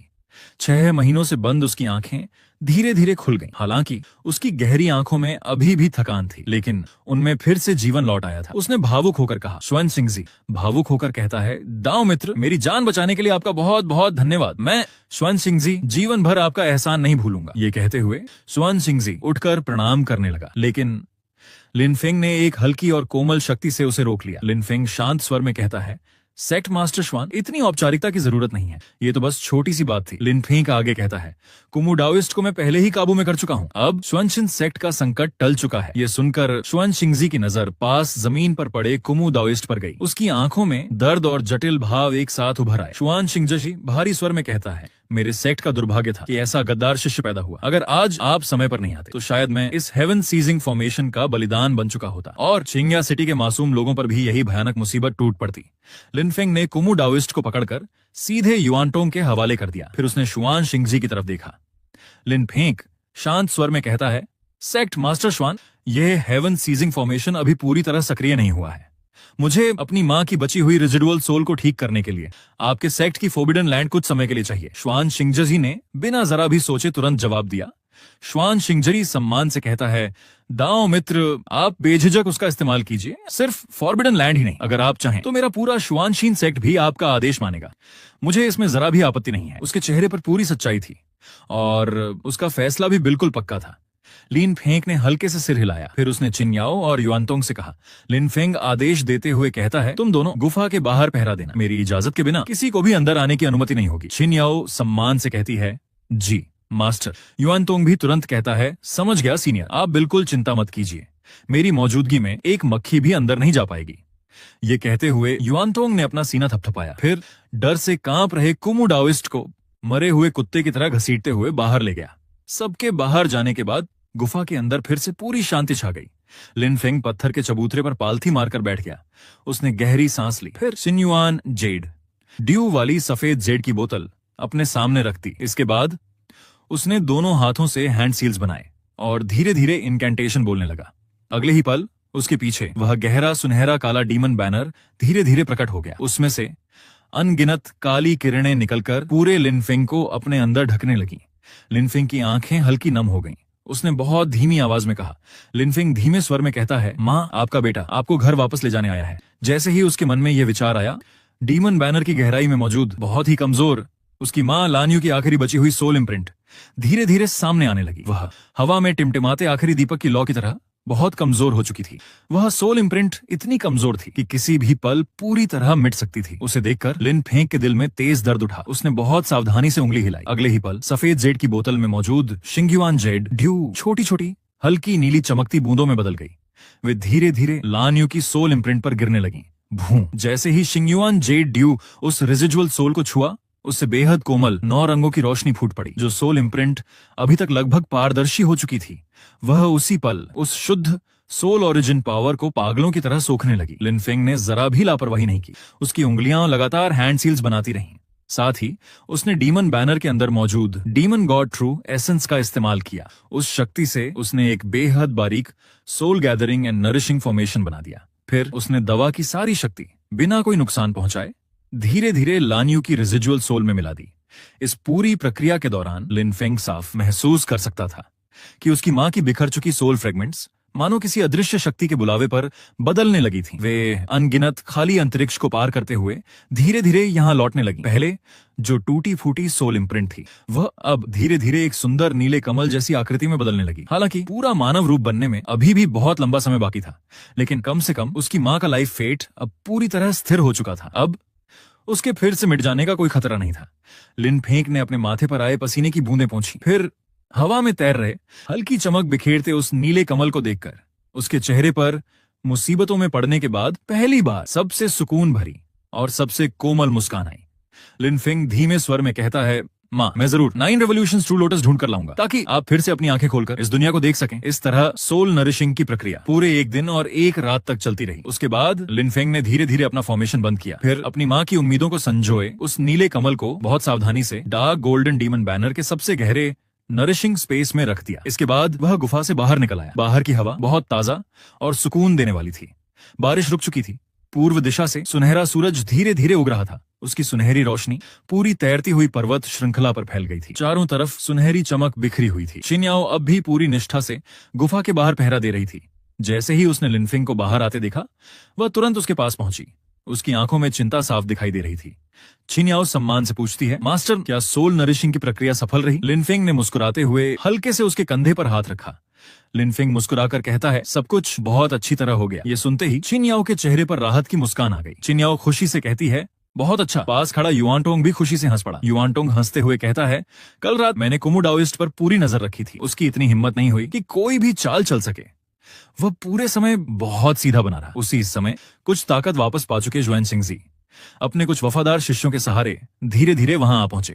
उनके दोनों हाथों में बैंगनी सुनहरे रंग का एक लकड़ी का डिब्बा था। जुएनशिंगजी ने वह डिब्बा बहुत सम्मान के साथ लिन फेंग की ओर बढ़ाया। जुएनशिंगजी सम्मान पूर्वक कहता है, दाओ मित्र, यह हमारे स्वानशिन सेक्ट की पीढ़ियों से चली आ रही धरोहर है। स्वानशिन कंपास। कहा जाता है कि यह ऊपरी लोगों के दुर्लभ खजानों और अनमोल हेवनली ट्रेजर्स का पता लगा सकता है। मैं इसे आपकी सहायता के बदले अपनी छोटी सी कृतज्ञता के रूप में आपको भेंट करता हूँ। जुएनशिंगजी ने पूरी ईमानदारी से कहा। लिन फेंग ने लकड़ी का डिब्बा लिया और उसे खोलकर देखा। अंदर एक प्राचीन जेड कंपास रखा हुआ था। वह किसी अनजान प्राचीन जेड से बनाया गया था। उसकी सतह पर बेहद जटिल स्टार मैप्स उकेरे हुए थे। उसमें से रहस्यमयी लॉ पावर की हल्की लहरें निकल रही थीं। लिन फेंग ने एक नजर देखकर ही समझ लिया। लिन फेंग शांत स्वर में कहता है, वाकई ये खजाने खोजने वाला एक बेहद दुर्लभ खजाना है। उसने मना नहीं किया और आराम से उसे अपने पास रख लिया। अब इस खजाने की मदद से अपनी माँ की सोल को पूरी तरह फिर से बनाने के लिए जिन बाकी हेवनली ट्रेजर्स की जरूरत थी, उन्हें ढूंढना पहले से कहीं ज्यादा आसान हो जाएगा। जुएनशिंगजी ने पूछा। जुएनशिंगजी पूछता है, दाओ मित्र, अब आपका आगे क्या इरादा है? लिन फेंग ने दूर फैले आसमान की तरफ देखा। उसकी आंखों में एक ठंडी चमक उभर आई। लिन फेंग शांत स्वर में कहता है, मैं फेंगची सिटी जा रहा हूँ। वहां होने वाली फेंगची ऑक्शन में सुना है कि 9 हेवंस निर्वना सीड दिखाई देने वाली है। मुझे उसे हर हाल में हासिल करना है। उसी की मदद से मैं अपनी नींव फिर से पूरी करूंगा। थोड़ा रुककर उसकी आवाज और भी ठंडी हो गई। लिन फेंग आगे कहता है, और जिन लोगों ने मेरी सुप्रीम बोन छीनी थी और मेरे लिन फैमिली को बर्बाद किया था, मैं एक एक करके सबसे हिसाब लूंगा। खून के हर कर्ज का उन्हें 100 गुना बदला चुकाना पड़ेगा। लिन फेंग की आवाज शांत थी, लेकिन उसके हर शब्द में ऐसा अटल इरादा और दबदबा था मानो 9 आसमान भी उससे कांप उठे। उसी समय पहाड़ी रास्ते से एक गूंजती हुई आवाज सुनाई दी। लिंग त्यानबा ऊंची आवाज में कहता है, यंग मास्टर। सबने मुड़कर देखा। लिंग त्यानबा तेज कदमों से उनकी तरफ आ रहा था। उसके शरीर के ज्यादातर घाव अब भर चुके थे। उसके पीछे लिन फैमिली के कई चुनिंदा शिष्य भी चले आ रहे थे। लिन फेंग मुस्कुराकर कहता है, 7th ग्रैंडपा, आप बिल्कुल सही समय पर आए हैं। अब से हम गुरु शिष्य और पूरा लिन फैमिली मिलकर इस और भी विशाल दुनिया की तरफ बढ़ेंगे। इतना कहकर लिन फेंग ने सिर उठाकर जोर से हुंकार भरी। उसकी आवाज आसमान में दूर तक गूंज उठी। उगते सूरज की सुनहरी रोशनी में लिन फेंग, किनेयाओ, लिंग त्यानबा और युआनतोंग की परछाइयां बहुत दूर तक जमीन पर फैल गईं। अगले ही पल वे सब आसमान में उड़ गए। उनके शरीर चमकती हुई कई रोशनियों में बदल गए और बेहद विशाल कैंगलन वर्ल्ड की गहराइयों की तरफ तेजी से निकल पड़े। उनके सामने एक और भी बड़ा मंच उनका इंतजार कर रहा था। साथ ही एक ऐसी महान कहानी जो 9 आसमान और 10 दिशाओं में अपना नाम छोड़ने वाली थी। और लिन फेंग का नाम भी उस दुनिया को हिला देने वाले स्लॉटर हेवन डीमन बैनर के साथ पूरे हेवंस एंड मिरियड वर्ल्ड्स में गूंजने वाला था, जब तक वह अपनी मंजिल की आखिरी सीमा तक नहीं पहुंच जाता। ग्रेट स्वेन रॉयल कैपिटल के खंडहरों पर उठी हलचल धीरे धीरे शांत होने लगी, लेकिन कांगलान वर्ल्ड का आसमान लिन फेंग के दोबारा उभरने से अब कभी पहले जैसा नहीं रहने वाला था। उड़ने वाली नाव हजारों मील ऊंचे आसमान में तेजी से आगे बढ़ रही थी। वह बादलों के अनगिनत समुद्रों को पार करती हुई लगातार फेंगची सिटी की ओर जा रही थी। लिन फेंग उड़ने वाली नाव के डेक के किनारे खड़ा था। उसके दोनों हाथ पीठ के पीछे बंधे हुए थे।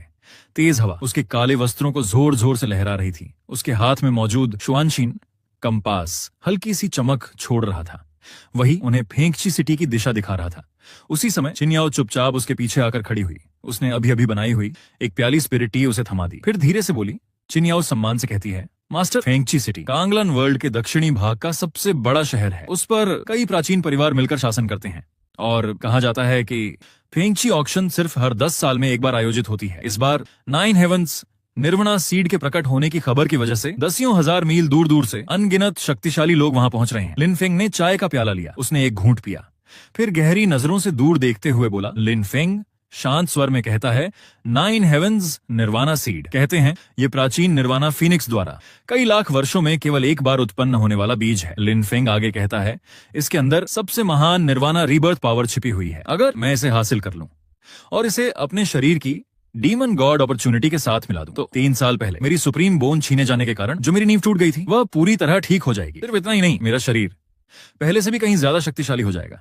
इसलिए ये खजाना मुझे हर हाल में चाहिए। पास खड़े लिंग तियानबा ने अपनी मोटी बांह हिलाते हुए जोर से कहा। लिंग तियानबा दृढ़ स्वर में कहता है, यंग मास्टर, चिंता मत कीजिए, मैं लिन फैमिली की सारी जमा पूंजी साथ लेकर आया हूं और ये फैमिली से वापस मिले 40 lakh top grade spirit stones भी हमारे पास हैं। इस बार चाहे कुछ भी हो जाए, हम उस बीज को नीलामी में जरूर खरीदेंगे। उधर युआनटोंग एक कुर्सी पर आराम से बैठा था। उसके हाथ में एक स्पिरिट फ्रूट था।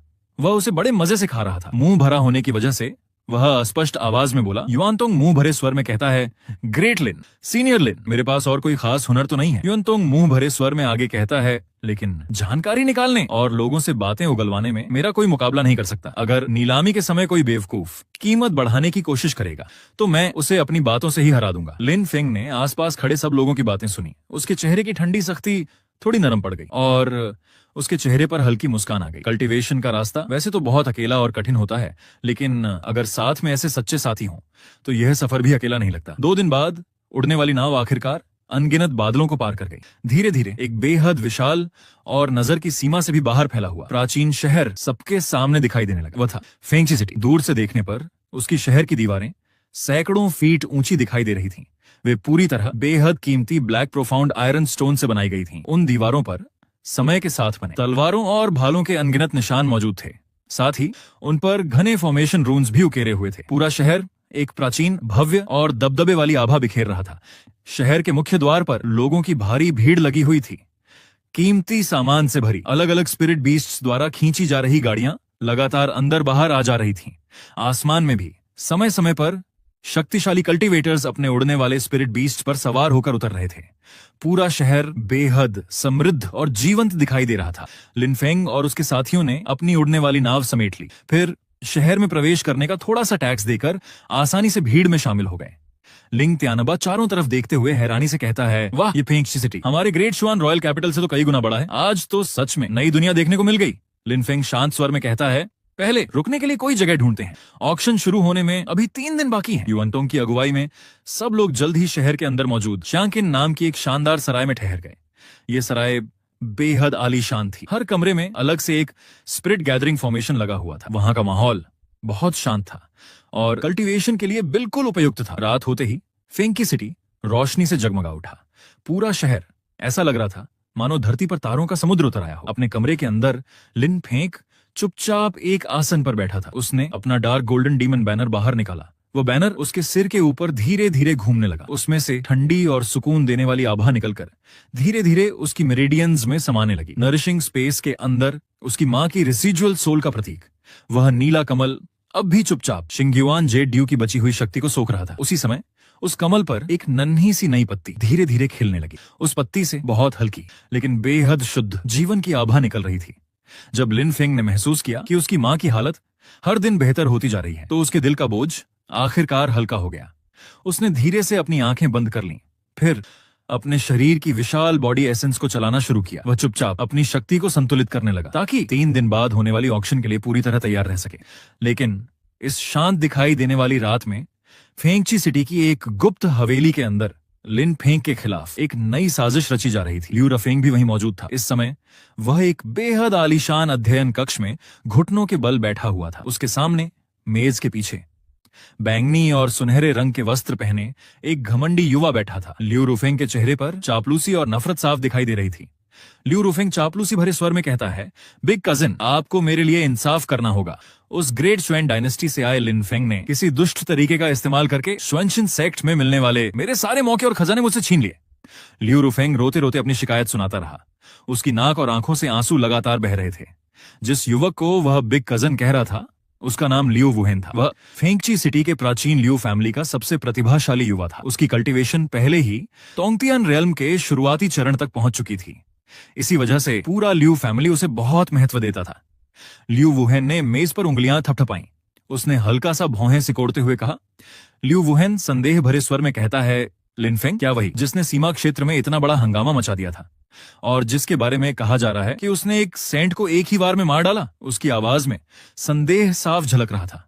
लियू रुफेंग तुरंत कहता है, बिग कजिन, उन अफवाहों पर बिल्कुल भरोसा मत कीजिए। मैंने अपनी आंखों से देखा है। उसके शरीर में जरा सी भी ट्रू एसेंस नहीं थी। उस दिन उसने जरूर कोई गंदी चाल चली होगी या फिर किसी एक बार इस्तेमाल होने वाले खजाने की ताकत उधार ली होगी।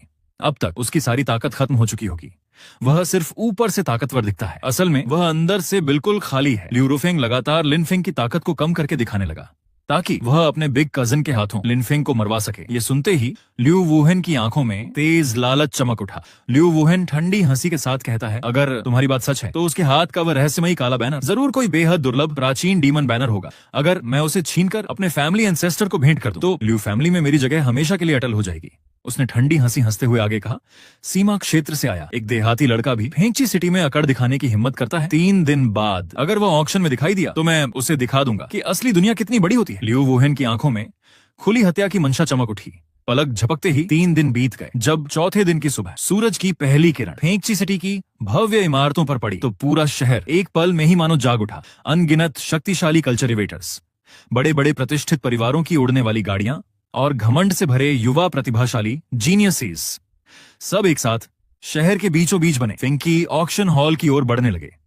फिंकी ऑक्शन हॉल का क्षेत्र बेहद विशाल था। उसका आकार अपने पंख फैलाए हुए एक विशाल फीनिक्स जैसा दिखाई देता था। पूरा भवन बेहद कीमती फीनिक्स ब्लडवर्म जेड से बनाया गया था। धूप पड़ते ही उसमें हल्की लाल चमक फैल जाती थी। पूरा भवन इतना सुंदर था कि देखने वाला बस उसे देखता ही रह जाए। लिन फेंग साधारण काले वस्त्र पहने हुए था। उसने सिर पर एक बांस की टोपी पहन रखी थी। उसके साथ छिन याओ, लिंग तियनबा और युआनतोंग भी थे। भीड़ के बीच उनका समूह सबसे ज्यादा साधारण और शांत दिखाई दे रहा था। काले कवच वाला पहरेदार ऊंची आवाज में कहता है, रुक जाओ, फेंगची ऑक्शन में प्रवेश करने के लिए या तो फेंगची इनविटेशन टोकन होना चाहिए या 1 lakh top grade spirit stones बतौर सुरक्षा जमा करनी होगी, वरना तुम लोग बाहर से ही प्रोजेक्शन देखकर नीलामी देख सकते हो। नीलामी भवन के प्रवेश द्वार पर काले कवच पहने एक घमंडी पहरेदार ने लिन फेंग और उसके साथियों का रास्ता रोक लिया। उसने उन सबके साधारण कपड़ों की तरफ देखा और उसे उनके शरीर से जरा सी भी ट्रू एसेंस की आभा महसूस नहीं हुई। उसकी आंखों में तुरंत तिरस्कार भर गया। लिंग तियानबा गुस्से से आगे बढ़कर कहता है, 1 lakh top grade spirit stones? अरे तूने हमें क्या समझ रखा है? अपनी कुत्ते जैसी आंखें खोल और देख ये क्या है। वह अभी बोल ही रहा था कि युआनतोंग उससे पहले आगे बढ़ गया। ये मोटा सा छोटा दांववादी मानो ऐसे हालात का आदी था। उसने बड़ी आसानी से अपने कपड़ों के अंदर से बैंगनी रोशनी छोड़ता हुआ एक कार्ड निकाला, फिर उसे पहरेदार के सामने हिलाते हुए बोला। युआनतोंग मुस्कुराकर कहता है, देखो ये कैंगलन चेंबर ऑफ कॉमर्स द्वारा जारी किया गया तोंगतियन पर्पल गोल्ड कार्ड है। युआनतोंग मुस्कुराकर आगे कहता है, इस कार्ड के अंदर ढेर सारे स्पिरिट स्टोन्स जमा हैं। अब बताओ क्या हमारे पास अंदर जाने की योग्यता है? जैसे ही उस पहरेदार की नजर उस बैंगनी सुनहरे कार्ड पर पड़ी, उसका चेहरा तुरंत बदल गया। उसके चेहरे का घमंड एक पल में गायब हो गया। वह घबराकर बार बार सिर झुकाते हुए बोला। काले कवच वाला पहरेदार घबराकर कहता है, काफी है, बिल्कुल काफी है। मेरी आंखों से गलती हो गई। आदरणीय मेहमानों, कृपया अंदर आइए। युआनतोंग ने मुस्कुराते हुए कार्ड वापस रख लिया। फिर लिनफेंग की तरफ देखकर हंसते हुए बोला। युएनतोंग हंसते हुए कहता है, मास्टर, अब वह खुद को लिनफेंग का नाम मात्र का शिष्य कहने लगा था। मैंने कई साल बाहर भटकते हुए थोड़ी बहुत पहचान बना ली थी। आज आखिर उसका भी काम आ गया। लिनफेंग बस हल्का सा मुस्कुराया, उसने कुछ नहीं कहा। फिर सबको साथ लेकर नीलामी भवन के अंदर चला गया। जैसे ही वे लोग अंदर पहुंचे, उनके सामने का दृश्य एकदम खुला और बेहद विशाल हो गया। पूरा नीलामी भवन गोलाकार बना हुआ था। उसमें एक साथ दसियों हजार लोग बैठ सकते थे। बीचों बीच हवा में तैरता हुआ एक विशाल गोल मंच बना हुआ था। उसके चारों ओर बेहद शानदार वीआईपी प्राइवेट रूम्स बने हुए थे। हर कमरे को फॉर्मेशन लाइट बैरियर से अलग किया गया था, जिससे अंदर बैठे लोगों की पूरी गोपनीयता बनी रहती थी। एक सेविका उन्हें उनकी सीट तक ले गई। लिनफेंग और उसके साथी जानबूझकर पीछे की तरफ एक साधारण सी जगह पर जाकर बैठ गए। जैसे ही वे अपनी सीट पर बैठे, लिनफेंग ने महसूस किया कि पूरे नीलामी भवन में अनगिनत शक्तिशाली आभाएं छिपी हुई थीं। उनमें से कई लोग तोंगतियन रेल्म की चोटी पर थे। यहाँ तक कि कुछ बूढ़े विशेषज्ञ हाफ सेंट रेल्म तक पहुंच चुके थे। लिनफेंग मन ही मन सोचता है, लगता है नाइन हेवंस निर्वना सीट का आकर्षण वाकई असाधारण है। लेकिन उसके चेहरे पर जरा सा भी भाव नहीं बदला। उसी समय नीलामी भवन की दूसरी मंजिल पर बने एक वीआईपी रूम से अचानक एक तीखी हंसी सुनाई दी। लियू रुफेंग ताने भरे स्वर में कहता है, अरे ये तो शुआनशीन सेक्ट के बड़े मशहूर सीनियर लिन है, लेकिन इतने मामूली कोने में क्यों बैठे हैं? उसकी आवाज पूरी तरह मजाक और ताने से भरी हुई थी। लिनफेंग ने सिर उठाकर देखा। दूसरी मंजिल पर एक वीआईपी रूम था, जिसका फॉर्मेशन लाइट बैरियर बंद नहीं किया गया था। उसकी रेलिंग पर झुककर लियू रुफेंग आधा शरीर बाहर निकाले घमंड से लिनफेंग की तरफ देख रहा था। उसके बगल में बैंगनी सुनहरे वस्त्र पहने घमंडी चेहरा लिए एक युवा खड़ा था। वह था लियू फैमिली का प्रतिभाशाली युवक लियू वुहेन। लेकिन लिनफेंग ने उसे दोबारा देखने की भी जरूरत नहीं समझी। उसने बिना कुछ कहे फिर से अपनी आंखें बंद कर लीं। अपने आप को पूरी तरह नजरअंदाज होते देखकर लियू वुहेन की आंखों में ठंडी चमक उभर आई। लियू वुहेन ठंडी आवाज में कहता है, पता नहीं किस पिछड़े गांव से निकला हुआ एक देहाती लड़का फिंकी सिटी में भी नाटक करने चला आया है। आज जब तक मैं लियू वुहेन यहाँ मौजूद हूँ, तब तक तुम यहाँ से एक भी खजाना लेकर नहीं जा पाओगे। ये सुनकर लिंग त्यानबा गुस्से से तमतमा उठा। वह कुर्सी से उठकर उसे खरी खोटी सुनाने ही वाला था कि लिनफेंग ने हल्के से उसका कंधा पकड़ लिया। फिर लिनफेंग शांत स्वर में कहता है, सेवेंथ ग्रैंडपा, अगर कोई कुत्ता इंसान को काट ले तो क्या इंसान भी उसे वापस काटता है? नीलामी शुरू होने दो, उन्हें सबक सिखाने के बहुत मौके मिलेंगे। लिनफेंग की आवाज शांत थी, लेकिन उसके शब्दों में अतुलनीय आत्मविश्वास साफ महसूस हो रहा था। ये सुनते ही लिंग त्यानबा हंस पड़ा। वह फिर से अपनी सीट पर बैठ गया। लिंग त्यानबा हंसते हुए कहता है, यंग मास्टर सही कह रहे हैं, मैं सब कुछ यंग मास्टर की बात मानूंगा।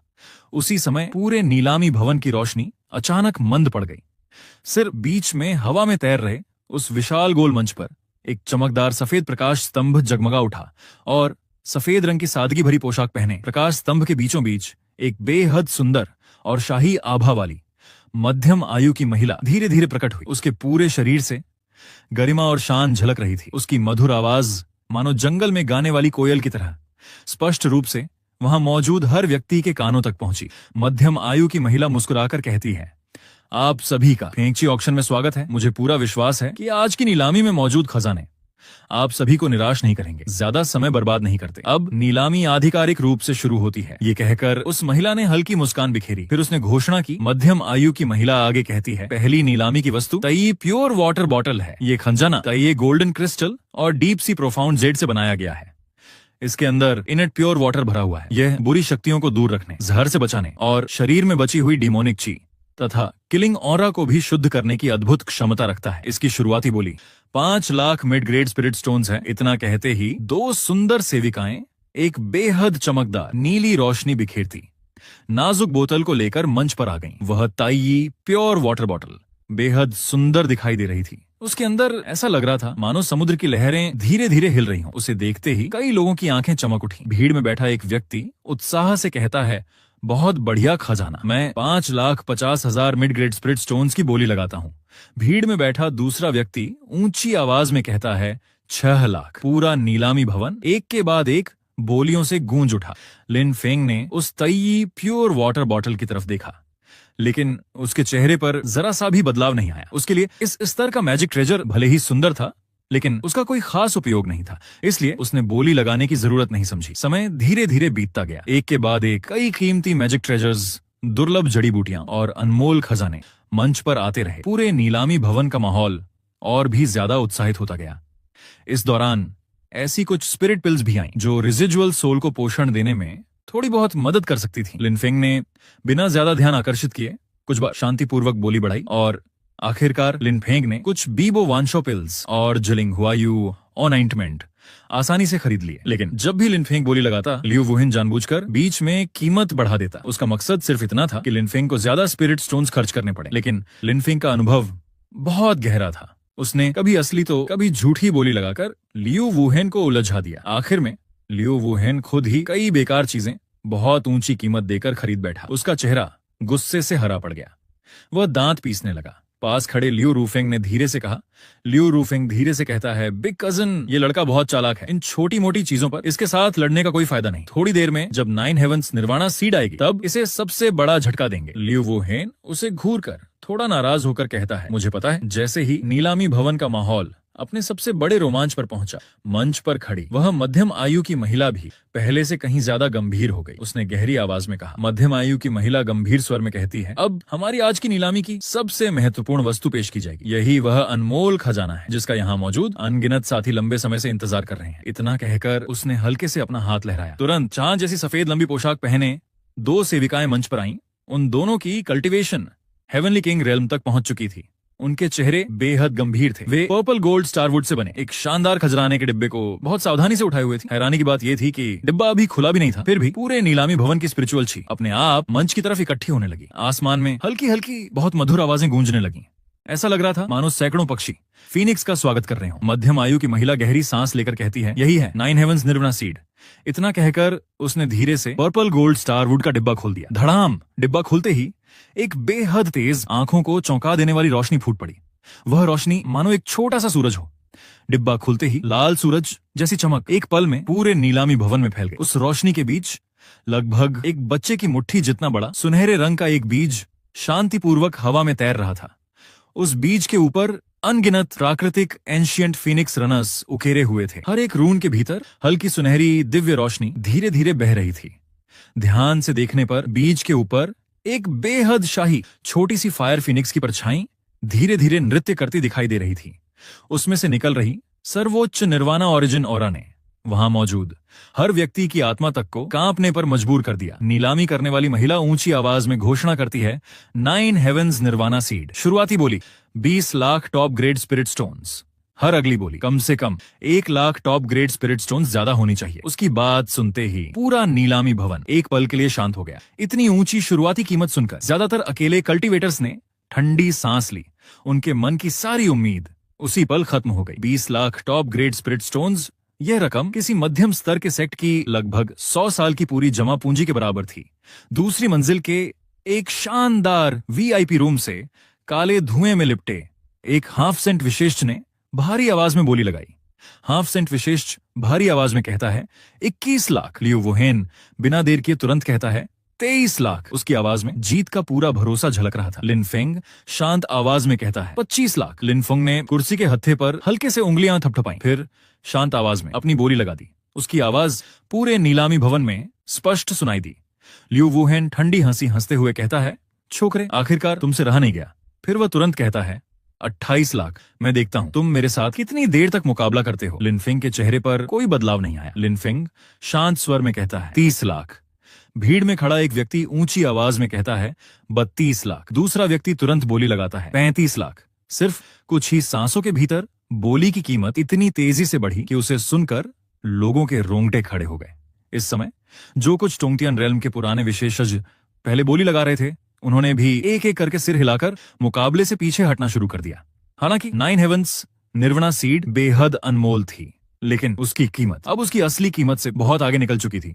उधर लियू वुहिन के माथे पर पसीने की बूंदें उभर आई थीं। उसके पास मौजूद सारी संपत्ति और घर से निकलने से पहले लियू फैमिली एंसेस्टर द्वारा दी गई अधिकतम राशि मिलाकर कुल 45 lakh top grade spirit stones ही थे। उसे पूरा भरोसा था कि वह आसानी से ये बीज खरीद लेगा, लेकिन उसे बिल्कुल उम्मीद नहीं थी कि लिनफेंग इतनी आसानी से बिना जरा सा भी घबराए लगातार बोली बढ़ाता जाएगा। पास खड़े लियू रूफेंग ने घबरा कर कहा। लियू रूफेंग घबरा कर कहता है, बिग कजन, इस लड़के ने शुआनशीन सेक्ट में बहुत बड़ा खजाना पाया है। उसके पास जरूर बहुत सारे स्पिरिट स्टोन्स होंगे। हम गुस्से में आकर गलती मत कीजिए। लियू वुहिन गुस्से से डांटते हुए कहता है, हटो। लिu वुहेन ने गुस्से से उसे डांट दिया। उसकी आंखें हल्की लाल हो चुकी थीं। वह जोर से चिल्लाया। लिu वुहेन जोर से चिल्लाकर कहता है, अगर आज मैं सीमा क्षेत्र से आए उस लड़के से हार गया तो लिu फैमिली की इज्जत कहां जाएगी? लिनफिंग हल्का सा मुस्कुराया।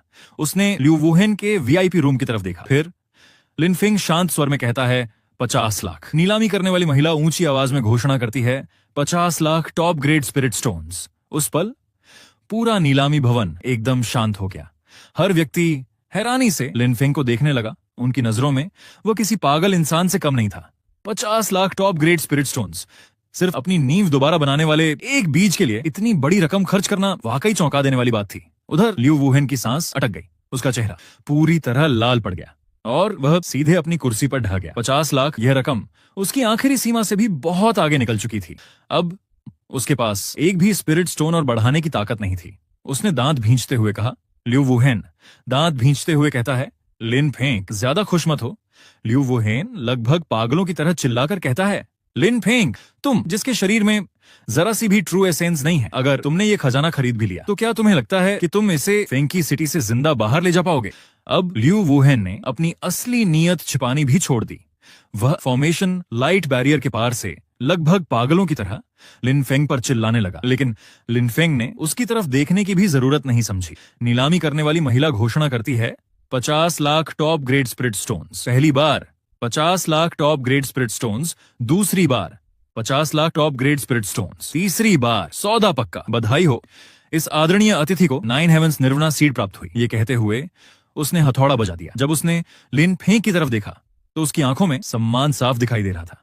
सबकी ईर्ष्या और लालच से भरी नजरों के बीच लिनफेंग ने पूरी शांति से लेन देन पूरा किया। फिर उसने अपने हाथ में रखे उस बीज की तरफ देखा। उसके ऊपर घने फीनिक्स रून्स चमक रहे थे। उन्हें देखकर लिनफेंग के चेहरे पर संतोष भरी मुस्कान उभर आई। लिनफेंग मन ही मन कहता है, अब मेरी नींव आखिरकार पूरी हो जाएगी। लिंग तियानबा ने चारों तरफ लालच भरी निगाहों से देखते लोगों को देखकर धीरे से कहा, लिंग तियानबा धीरे से कहता है, यंग मास्टर, चलो अब यहां से निकल चलते हैं। इन लोगों की नजरें ऐसी लग रही है मानो अभी हमें जिंदा निकल जाएंगी। लिनफेंग ने 9 हेवंस निर्वाणा सीड को अपनी आस्तीन में रख लिया। फिर धीरे से खड़ा होकर बोला। लिनफेंग शांत स्वर में कहता है, चलो, जिसे आना है वह तो आएगा ही। अगर कोई मुझ लिनफेंग के खजाने पर नजर डालना चाहता है तो उसे पहले अपनी जान छोड़ने के लिए तैयार रहना होगा। इतना कहकर लिनफेंग और उसके साथी चुपचाप नीलामी भवन से बाहर निकल गए। वे शहर के बाहर की दिशा में बढ़ने लगे। उन्होंने शहर के अंदर रुकने का फैसला नहीं किया क्योंकि लिनफेंग अच्छी तरह जानता था कि कुछ बेचैन कुत्ते शहर के अंदर अभी भी थोड़ा डरते हैं। लेकिन जैसे ही वे शहर से बाहर पहुंचेंगे वे सब बिना इंतजार किए खुद ही सामने आ जाएंगे। फेंकी सिटी से लगभग 30 ली दूर एक बेहद विशाल, प्राचीन और सुनसान पत्थरों का जंगल था। ये जगह साल भर घने धूसर कोहरे से ढकी रहती थी। लोग कत्ल करने, खजाना लूटने या पुरानी दुश्मनी निपटाने के लिए अक्सर इसी जगह का चुनाव करते थे। लिनफेंग और उसके साथी पत्थरों के जंगल के अंदर एक चौड़ी खुली जगह पर आकर रुक गए। लिनफेंग ने अपनी टोपी उतारी। फिर वह पीछे मुड़ा। उसने कोहरे से भरी दिशा की तरफ देखा। उसके चेहरे पर जरा भी घबराहट नहीं थी। लिनफेंग शांत स्वर में कहता है, इतनी देर से पीछे पीछे आ रहे हो, थके नहीं क्या? अब सब बाहर आ जाओ। ताली ताली ताली। घने कोहरे के भीतर से तालियों की साफ आवाज सुनाई दी। अगले ही पल भयानक ट्रू एसेंस ने घने कोहरे को जबरदस्ती चीर दिया। फिर काले कपड़े पहने दर्जनों लिu फैमिली के विशेष धीरे धीरे चारों तरफ से लिनफेंग और उसके साथियों को घेरने लगे। उनका नेतृत्व कर रहे थे लिu वुहेन और चेहरे पर क्रूर मुस्कान लिए लिu रूफेंग। लिu वुहेन ठंडी हंसी हंसते हुए आगे बढ़ा। उसके हाथ की तलवार ठंडी चमक बिखेर रही थी। लिu वुहेन ठंडी हंसी के साथ कहता है, लिनफेंग, लगता है तुम्हें अपनी औकात का एहसास है। मरने के लिए जगह भी अच्छी चुनी है। अगर समझदार हो तो 9 हेवंस निर्वाणा सीड और तुम्हारी पीठ पर मौजूद वह एंशिएंट ब्लैक बैनर चुपचाप हमारे हवाले कर दो। हो सकता है मैं दया करके तुम्हारे लिन फैमिली की खून की आखिरी निशानी को जिंदा छोड़ दूं। पास खड़े लिu रूफेंग तुरंत कहता है, बिग कजिन, इससे बेकार की बातें मत कीजिए। ये लड़का बहुत अजीब है। सीधे हमला करके इसे अभी मार डालिए, वरना बाद में मुसीबत बढ़ जाएगी। उसकी आंखों में लिनफेंग के लिए ईर्ष्या और नफरत साफ दिखाई दे रही थी। लिनफेंग ने दोनों की तरफ देखा। फिर चारों ओर उसे घेर रहे लिu फैमिली के विशेषज्ञों पर एक नजर डाली। उसने हल्के से सिर हिलाया। लिनफेंग शांत स्वर में कहता है, लिu वुहेन, मेरा इरादा तुम्हारी लिu फैमिली से ज्यादा उलझने का नहीं था, लेकिन तुम लोग खुद ही मरने के लिए चले आए हो। लिनफेंग आगे कहता है, छिन्याओ शिष्य। किन्याओ ने एक कदम आगे बढ़ाया। उसके पूरे शरीर से भयानक 9 लीटर कोल्डची निकलने लगी। आसपास की हवा में बर्फ जमने लगी। लिनफेंग शांत स्वर में कहता है, इन छोटे मोटे लोगों को तुम और सेवेंथ मास्टर संभाल लो। लियू वुहेन, मुझे छोड़ देना। चिन्याओ आदर से कहती है, जी मास्टर। चिन्याओ ने आदर से आदेश स्वीकार किया। उसकी सुंदर आंखों में ठंडी हत्या की चमक उभर आई। लिंग त्यानबा जोर से हंसकर कहता है, हाँ पुराने साथ को। काफी देर से हाथ चलाने की खुजली हो रही थी। लियू फैमिली के हरामियों, मेरी तलवार का स्वाद चखो। लिंग त्यानबा जोर से हंसा। अगले ही पल उसने अपनी पीठ पर टंगी विशाल 100 जांग ग्रेट सेबर निकाल ली। वह लाल रोशनी की एक भयंकर लकीर बनकर सीधे लियू फैमिली की घेराबंदी पर टूट पड़ा। उधर किन्याओ का शरीर भूत की तरह तेजी से आगे बढ़ा। उसकी तलवार लगातार नाचने लगी। 9 नेटर प्रोफाउंड आइस ची गिनती से बाहर नीले बर्फीले कांटों में बदल गई। वे आसमान में चारों तरफ फैल गए। लियू फैमिली का एक विशेषज्ञ घबराकर चिल्लाता है, मेरी टांग जम गई। इस तलवार की ची बहुत भयानक है, जल्दी पीछे हटो। लियू फैमिली के विशेषज्ञ एक पल में अफरा तफरी में पड़ गए। उन्होंने सोचा था कि उनके सामने सीमा क्षेत्र से आए कुछ साधारण कल्टीवेटर्स हैं, लेकिन उन्हें बिल्कुल उम्मीद नहीं थी कि लिंग त्यानबा और किन्याओ इतने ताकतवर होंगे। एक हेवनली वेनरेबल रियलम पीक का बेहद आक्रामक सेबर कल्चरेटर था, और दूसरी वह अद्भुत प्रतिभा थी जिसने 10,000 साल में एक बार मिलने वाली 9 नेटर प्रोफाउंड यिन बॉडी को जागृत किया था। जब दोनों ने मिलकर हमला किया तो वह ऐसा था मानो 2 भूखे बाघ भेड़ों के झुंड में घुस गए हों। यह सब देखकर लियू वुहेन का चेहरा बदल गया। यह देखकर लियू वुहेन का चेहरा एकदम बदल गया। उसने कभी सोचा भी नहीं था कि लिन फेंग के साथ आए 2 साथी भी इतने भयानक ताकतवर होंगे। लियू वुहेन जोर से गरज कर कहता है, धत्तेरे की, पहले सरदार को मारो। जब यह मर जाएगा तो बाकी लोग अपने आप टूट जाएंगे। लियू वुहेन जोर से गरजा। उसने अपने तोंगतियान रियल्म अर्ली स्टेज की पूरी ताकत बिना किसी रोक टोक के छोड़ दी। उसके हाथ की तलवार कुछ ही पल में दर्जनों मीटर लंबे एक विशाल बैंगनी सुनहरे अजगर में बदल गई। वह कानों को चीर देने वाली भयानक फुफकार के साथ सीधे लिन फेंग के सिर पर आ गिरी। Purple sky python divine sword. इस वार के समय लियू वुहेन की आंखें हिंसा से भरी हुई थीं, लेकिन लिन फेंग अपनी जगह से जरा भी नहीं हिला। इतनी भयानक तलवार जो पहाड़ तक को 2 हिस्सों में काट सकती थी, उसके सामने भी वह बिल्कुल शांत खड़ा रहा। उसने अपनी पीठ पर मौजूद डार्क गोल्डन डीमन बैनर तक नहीं निकाला। लियू वुहेन खुशी से जोर से चिल्लाता है, बेहद घमंडी, अब टूट जाओ। लियू वुहेन ने यह देखकर खुशी से जोर से चिल्लाया। उसने अपनी तलवार में और भी ज्यादा ताकत भर दी, लेकिन जब वह विशाल बैंगनी सुनहरी तलवार लिनफिंग के सिर से सिर्फ 1 इंच दूर रह गई, तभी लिनफिंग ने आखिरकार अपना हाथ उठाया। उसने धीरे धीरे अपना दायां हाथ आगे बढ़ाया। उसकी 5 उंगलियां आराम से खुल गईं। दिखने में उसकी हरकत बहुत धीमी थी, लेकिन अगले ही पल उसने बेहद सटीक तरीके से उस विशाल तलवार को सीधे अपनी हथेली में पकड़ लिया। धड़ाम! भयानक ट्रू एसेंस लिन फेंग की हथेली में जोर से फट पड़ी। बैंगनी सुनहरी ऊर्जा की लहरें चारों तरफ फैल गईं। तेज हवा लिन फेंग के काले बालों को जोर से उड़ाने लगी, लेकिन उसकी सफेद मजबूत हथेली मानो अनादिकाल से अटल खड़ी, एक दिव्य बुद्ध पैलम हो। लियू वुहेन ने बार बार अपनी पूरी ट्रू एसेंस झोंक दी, लेकिन उसकी तलवार 1 इंच भी आगे नहीं बढ़ सकी। इतना ही नहीं, लिन फेंग की हथेली पर एक छोटा सा निशान तक नहीं बना। लियू वुहेन सदमे में कहता है, ये कैसे हो सकता है? लियू वुहेन सदमे में कहता है, यह कैसे संभव है? तुम्हारे शरीर में जरा सी भी ट्रू एसेंस नहीं है क्या? तुम्हारा फिजिकल बॉडी पहले ही सेंट बॉडी की दहलीज पर पहुंच चुका है। लियू वुहेन पर मानो बिजली गिर गई। उसकी आंखों में बेहद गहरा डर और निराशा भर गई। सिर्फ अपने शरीर की ताकत से तोंगतियन रेल्म के विशेषज्ञ का पूरा हमला रोक लेना, ऐसा कारनामा ऊपरी दुनिया के महान बॉडी कल्चरेशन सेंट्स भी जरूरी नहीं कि कर पाते। लिन फेंग शांत स्वर में कहता है, मैं पहले ही कह चुका हूं, मेरी नजर में तुम लोग सिर्फ चींटियों जैसे हो। इतना कहकर उसने अपनी 5 उंगलियों में हल्का सा जोर लगाया। कड़क एक साफ आवाज गूंजी। अगले ही पल बेहद कीमती पर्पल गोल्ड प्रोफाउंड आयरन से बनी हेवन ग्रेट डिवाइन स्वॉर्ड लिन फेंग की हथेली में कांच की तरह टुकड़े टुकड़े होकर बिखर गई। अनगिनत टुकड़े हवा में उड़ते हुए धीरे धीरे जमीन पर गिरने लगे। पुफ! अपनी लाइफ बाउंड डिवाइन वेपन टूटते ही लियू वुहेन ने जोर से खून की एक धार उगल दी। एक ही पल में उसका चेहरा कागज की तरह सफेद पड़ गया। वह लड़खड़ाते हुए लगातार कई कदम पीछे हट गया। उसने कांपती उंगली से लिन फेंग की तरफ इशारा किया। लियू वुहेन कांपते हुए कहता है, तुम, लेकिन उसके मुंह से एक भी शब्द ढंग से नहीं निकल पाया। कुछ ही पल पहले जो घमंड और आत्मविश्वास उसके चेहरे पर था, वह एक ही पल में पूरी तरह टूट चुका था। अचानक लिन फेंग का शरीर हल्का सा हिला और वह अपनी जगह से गायब हो गया। लियू वुहेन सदमे में कहता है। इतनी तेज लियू वुहेन को बस अपनी आंखों के सामने एक धुंधली परछाई दिखाई दी। अगले ही पल एक बर्फ जैसी ठंडी और लोहे जैसी मजबूत हथेली ने उसकी गर्दन पकड़ ली। लिन फेंग ने उसे मुर्गे के बच्चे की तरह हवा में उठा लिया। फिर उसने बर्फ जैसी ठंडी नजरों से लियू वुहेन को देखते हुए कहा, लिन फेंग, ठंडे स्वर में कहता है, लियू वुहेन, 3 साल पहले जिन लोगों ने मेरी सुप्रीम बोन छीनी थी, क्या उन्हें भी आज तुम्हारी तरह यही लगता था कि वे सबकी किस्मत के मालिक हैं? लिन फेंग की आवाज लियू वुहेन के कानों में ऐसी गूंजी मानो 9 नेदर से मौत की घंटी बज रही हो। लियू वुहेन डर से कांप उठा। लियू वुहेन डरते हुए कहता है, एल लिनफंग, मुझे माफ कर दो। लियू वुहेन डर के मारे चिल्लाता है, मैं फेंग की लियू फैमिली का सदस्य हूं। अगर तुमने मुझे मार दिया तो हमारे लियू फैमिली एंसेस्टर तुम्हें कभी नहीं छोड़ेंगे। वह एंशिएंट सेंट रेल्म के सुपर विशेषज्ञ हैं। हवा में लटका हुआ लियू वुहेन बुरी तरह छटपटा रहा था। उसके चेहरे पर सिर्फ बेइंतहा डर बचा था। अब उसमें लियू फैमिली के प्रतिभाशाली युवक जैसी जरा सी भी शान नहीं बची थी। लिन फेंग ठंडी हंसी के साथ कहता है, एंशिएंट सेंट रियलम, मेरी नजर में वह भी कुछ खास नहीं है। इतना कहकर उसने अपनी उंगलियों में हल्का सा जोर लगाया। कड़क एक साफ आवाज गूंजी। अगले ही पल लियू वुहेन की आंखों की आखिरी चमक भी हमेशा के लिए बुझ गई। लिन फेंग ने उसकी लाश को बिना किसी परवाह के जमीन पर फेंक दिया। फिर अपने हाथ झाड़ते हुए उसे तिरस्कार से देखा। उधर लियू रुफेंग ने अपनी आंखों से पूरा दृश्य देखा। उसने देखा कि उसका बिग कजन लिन फेंग के हाथों एक मरे हुए कुत्ते की तरह आसानी से मार दिया गया। उसका दिमाग पूरी तरह सुन्न हो गया। वह एक बड़े पत्थर के सहारे जमीन पर ढह गया। उसका पूरा शरीर बुरी तरह कांप रहा था। उसके दांत लगातार किटकिटा रहे थे। आंसू और नाक का पानी उसके पूरे चेहरे पर बह रहा था। लिन फेंग धीरे धीरे उसके सामने आकर रुका। वह ऊपर से लियू रुफेंग को ठंडी नजरों से देखने लगा।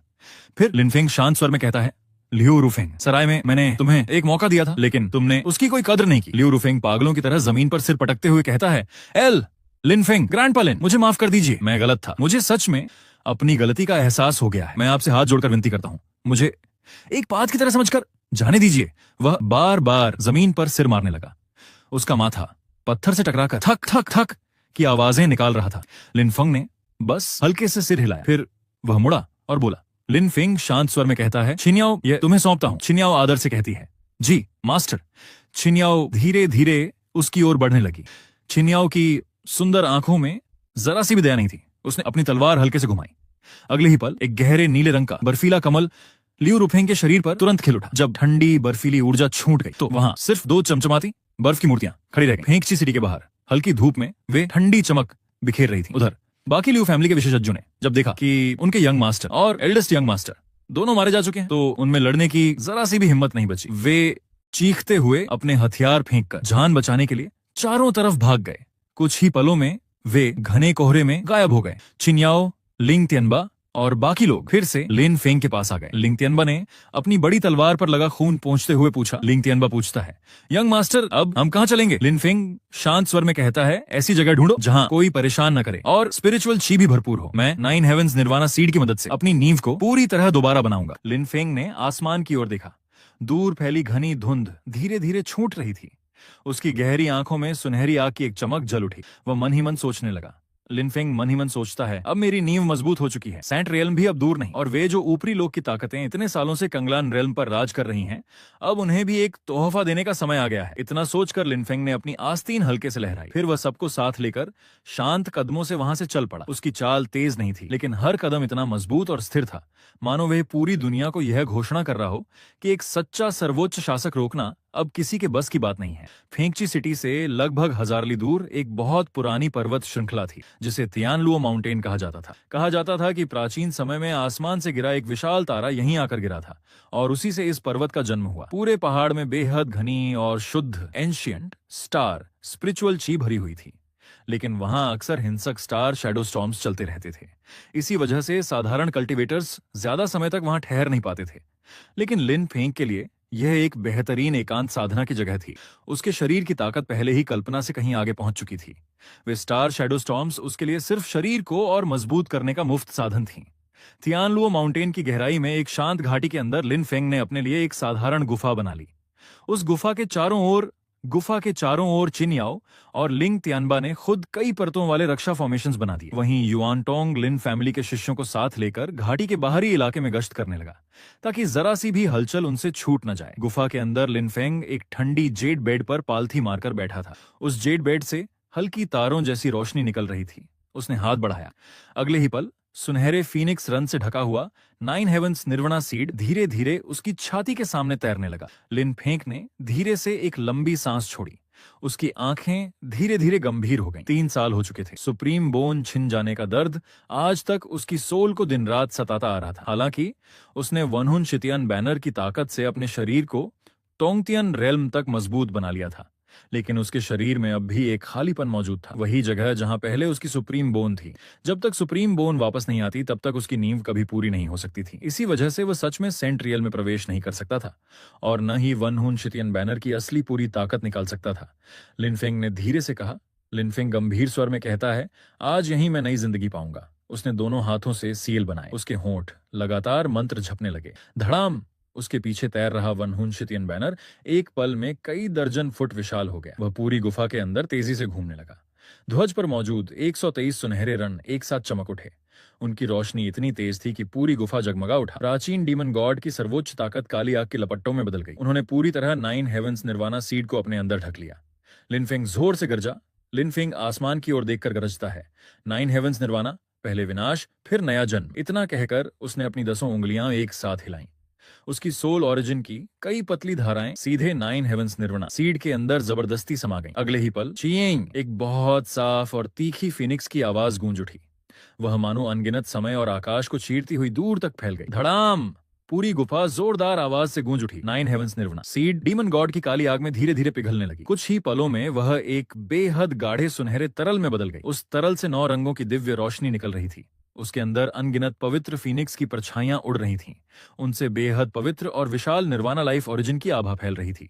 लिनफेंग ने अपनी एक उंगली सीधे अपनी छाती पर रखी। उस 9 रंगों वाले सुनहरे तरल को उसने अपनी सोल पावर से नियंत्रित किया। वह एक चमकती हुई सुनहरी रोशनी बनकर उसके रोम छिद्रों से अंदर घुस गई और धीरे धीरे उसकी छाती की हड्डी में समा गई। जैसे ही वह पूरी तरह मिली, धड़ाम! लिनफेंग का पूरा शरीर जोर से कांप उठा। उसके शरीर के अंदर से सुनहरी दिव्य आग फूट पड़ी। पलक झपकते ही उसने लिनफेंग के पूरे शरीर को ढक लिया। वह निर्वाणा डिवाइन फायर थी। वह सिर्फ उसके शरीर को नहीं जला रही थी, बल्कि उसके हर मेरिडियन, हर हड्डी और यहां तक कि उसकी सोल को भी जबरदस्ती शुद्ध कर रही थी। भयानक दर्द के कारण लिनफेंग के चेहरे की मांसपेशियां हल्की मुड़ गईं, लेकिन उसने दांत भींचे रखे। इतना दर्द सहन करने के बाद भी उसने एक कराह तक नहीं निकाली। उसने मन ही मन सोचा। लिनफेंग मन ही मन सोचता है, 3 साल पहले जब मेरी सुप्रीम बोन छीन ली गई थी और मुझे जिंदा कब्र में दफना दिया गया था, तब उसे 1000 गुना ज्यादा दर्द झेला था। ये दर्द उसके सामने कुछ भी नहीं है। फिर वह मन ही मन गरजा। लिनफेंग मन ही मन गरजता है, मिल जाओ। उसी क्षण वानहुन शितियन बैनर मानो अपने मालिक की दृढ़ इच्छा शक्ति को महसूस कर गई। उसने तुरंत असीम डीमन गॉड पावर छोड़ दी। उस ताकत ने लिनफेंग के हार्ट मेरिडियंस की रक्षा कर ली। उसी समय श्वनशिन कंपास, जो श्वन शिंगजी ने उसे दिया था, अपने आप उड़कर बाहर आ गया। उससे अनगिनत तारों जैसी रोशनी बरसने लगी। वह टियनलो माउंटेन की एंशिएंट स्टार पावर को धीरे धीरे मार्गदर्शन करते हुए नरम बनाने लगी। जब ancient star power, demon God power और निर्वाणा ओरिजिन तीनों पूरी तरह एक हो गए, तब लिनफेंग की छाती में वह जगह जो 3 सालों से खाली पड़ी थी, उसी समय लिनफेंग की छाती में अचानक बेहद तेज सुनहरी रोशनी फूट पड़ी। उसकी बोन मैरो दोबारा बनने लगी। उसकी नींव फिर से जन्म लेने लगी। धीरे धीरे एक बिल्कुल नई सुप्रीम बोन उसकी छाती के अंदर बनने लगी। वह मानो शुद्ध सुनहरी दिव्य जेड से तराशी गई हो। उसकी पूरी हड्डी पर अनगिनत रहस्यमयी फिनिक्स रन और डीमन गॉड रन उकेरे हुए थे। वह सुप्रीम बोन सबकी आंखों के सामने धीरे धीरे आकार ले रही थी। जैसे ही सुप्रीम बोन पूरी तरह बनने लगी, पूरा आसमान अपना रंग खो बैठा। उसी समय टियनलो माउंटेन के ऊपर जो आसमान अभी तक साफ था, अचानक पूरा काला हो गया। बादलों के अंदर अनगिनत विशाल सुनहरी बिजलियां गरजने लगीं। वे मानो हजारों सुनहरे ड्रैगन दहाड़ रहे हों। उसी क्षण पूरे टियनलो माउंटेन की ग्रेविटी अचानक गायब हो गई। चारों ओर बिखरे अनगिनत पत्थर प्रकृति के नियमों के विरुद्ध धीरे धीरे हवा में तैरने लगे। यह दृश्य बेहद अद्भुत लग रहा था। घाटी के बाहर पहरे पर खड़े चिन याओ और लिंग त्यानबा ने जब यह दृश्य देखा तो उनके चेहरों पर खुशी छा गई। लिंग त्यानबा उत्साह से रो पड़ा। वह खुशी से चिल्लाया। लिंग त्यानबा खुशी से चिल्लाकर कहता है, हो गया, यंग मास्टर सफल हो गए। किन याओ ने दोनों हाथ मजबूती से भींच लिए। उसकी सुंदर आंखों में सिर्फ आदर और गर्व भरा था। वह धीरे से बोली। छिन याओ गंभीर स्वर में कहती है, मास्टर की आभा हर पल और शक्तिशाली होती जा रही है। उधर गुफा के अंदर जैसे ही सुप्रीम बोन पूरी तरह बनकर तैयार हुई, लिनफेंग ने धीरे धीरे अपनी आंखें खोल दी। अब उन आंखों में पहले जैसा दर्द या उदासी नहीं थी। उनकी जगह अब असीम आकाश जितनी गहराई और बर्फ जैसी शांत निर्ममता थी। उसकी छाती से एक ऐसी आभा निकली जिसका वर्णन शब्दों में नहीं किया जा सकता था। वह बेहद गरिमामयी और अत्याचारी दबाव तूफान की तरह पूरे टियनलो माउंटेन में फैल गया। Heavenly venerable realm great perfection, और वह पहले ही एक कदम सेंट रेल्म की दहलीज पर रख चुका था। लिन फेंग धीरे धीरे खड़ा हुआ। उसे महसूस हुआ कि उसके शरीर का हर एक कोशिका, अब उसके शरीर की हर एक कोशिका में मानो असीम समुद्र जैसी अनंत ताकत भर चुकी थी। पहले जो वन हुन शितियन बैनर कभी कभी उल्टा असर दिखाती थी, अब उसके हाथों में पूरी तरह आज्ञाकारी हो गई थी। वह मानो उसके अपने हाथ का ही हिस्सा बन चुकी थी। लिन फेंक ने धीरे से अपनी मुट्ठी भींची। जैसे ही उसकी मुट्ठी हिली, उसके आसपास का आकाश जोर से कांप उठा, यहां तक कि खाली अंतरिक्ष में काली दरारें साफ दिखाई देने लगीं। लिन फेंग ने सिर ऊपर उठाकर जोर से गरजते हुए कहा, लिन फेंग आसमान की ओर देखकर गरजता है, जिन लोगों ने मेरी सुप्रीम बोन छीन ली थी, क्या तुमने कभी सोचा था कि मैं लिन फेंग मरूंगा नहीं, बल्कि इस मुसीबत की वजह से और भी ज्यादा शक्तिशाली बन जाऊंगा। अब मैंने सुप्रीम निर्वाणा डीमन बोन बना ली है। उसकी हंसी और आवाज में बेहद जबरदस्त आत्मविश्वास और दबदबा था। उसी समय हवा में तैर रहा शुआनशीन कंपास अचानक तेजी से कांपने लगा। उससे एक तीखी कंपन की आवाज गाने लगी। अगले ही पल हल्की बैंगनी रोशनी से चमकता हुआ एक रहस्यमयी स्टार मैप हवा में धीरे धीरे उभर आया। लिन फेंक ने ध्यान से उसे देखा। उसकी भौहें हल्की सिकुड़ गईं। कंपास जिस दिशा की ओर इशारा कर रहा था, वह सीधे फेंकची सिटी के लियू फैमिली के मुख्य इलाके की तरफ थी, और उसी दिशा से एक बेहद शक्तिशाली हेवन सीजिंग ऑरा तेजी से जाग रही थी। वह आभा उसके शरीर में मौजूद सुप्रीम निर्वाणा डीमन बोन के साथ हल्का हल्का संबंध बना रही थी। लिन फेंग के मन में अचानक एक ख्याल कौंधा। उसकी आंखों में ठंडी हत्या की चमक उभर आई। वह मन ही मन बोला, लिन फेंग मन ही मन सोचता है, क्या 3 साल पहले मेरी सुप्रीम बोन छीनने वाली असल ताकत लियो फैमिली के जरिए उसे कहीं और भेज रही थी, या किसी बलि की रस्म में इस्तेमाल कर रही थी। ये सोचते ही लिन फेंग के दिल में हत्या की इच्छा और भी भड़क उठी। वो पहले समझता था कि लियू फैमिली सिर्फ एक छोटी सी मुसीबत है, लेकिन अब उसे समझ आ गया कि लियू फैमिली असल में ऊपरी लोक के डुओचियन हॉल द्वारा निचले लोक में छोड़ा गया एक बहुत महत्वपूर्ण मोहरा था। यहां तक कि उसकी सुप्रीम बोन लिन फेंग ने मन ही मन सोचा।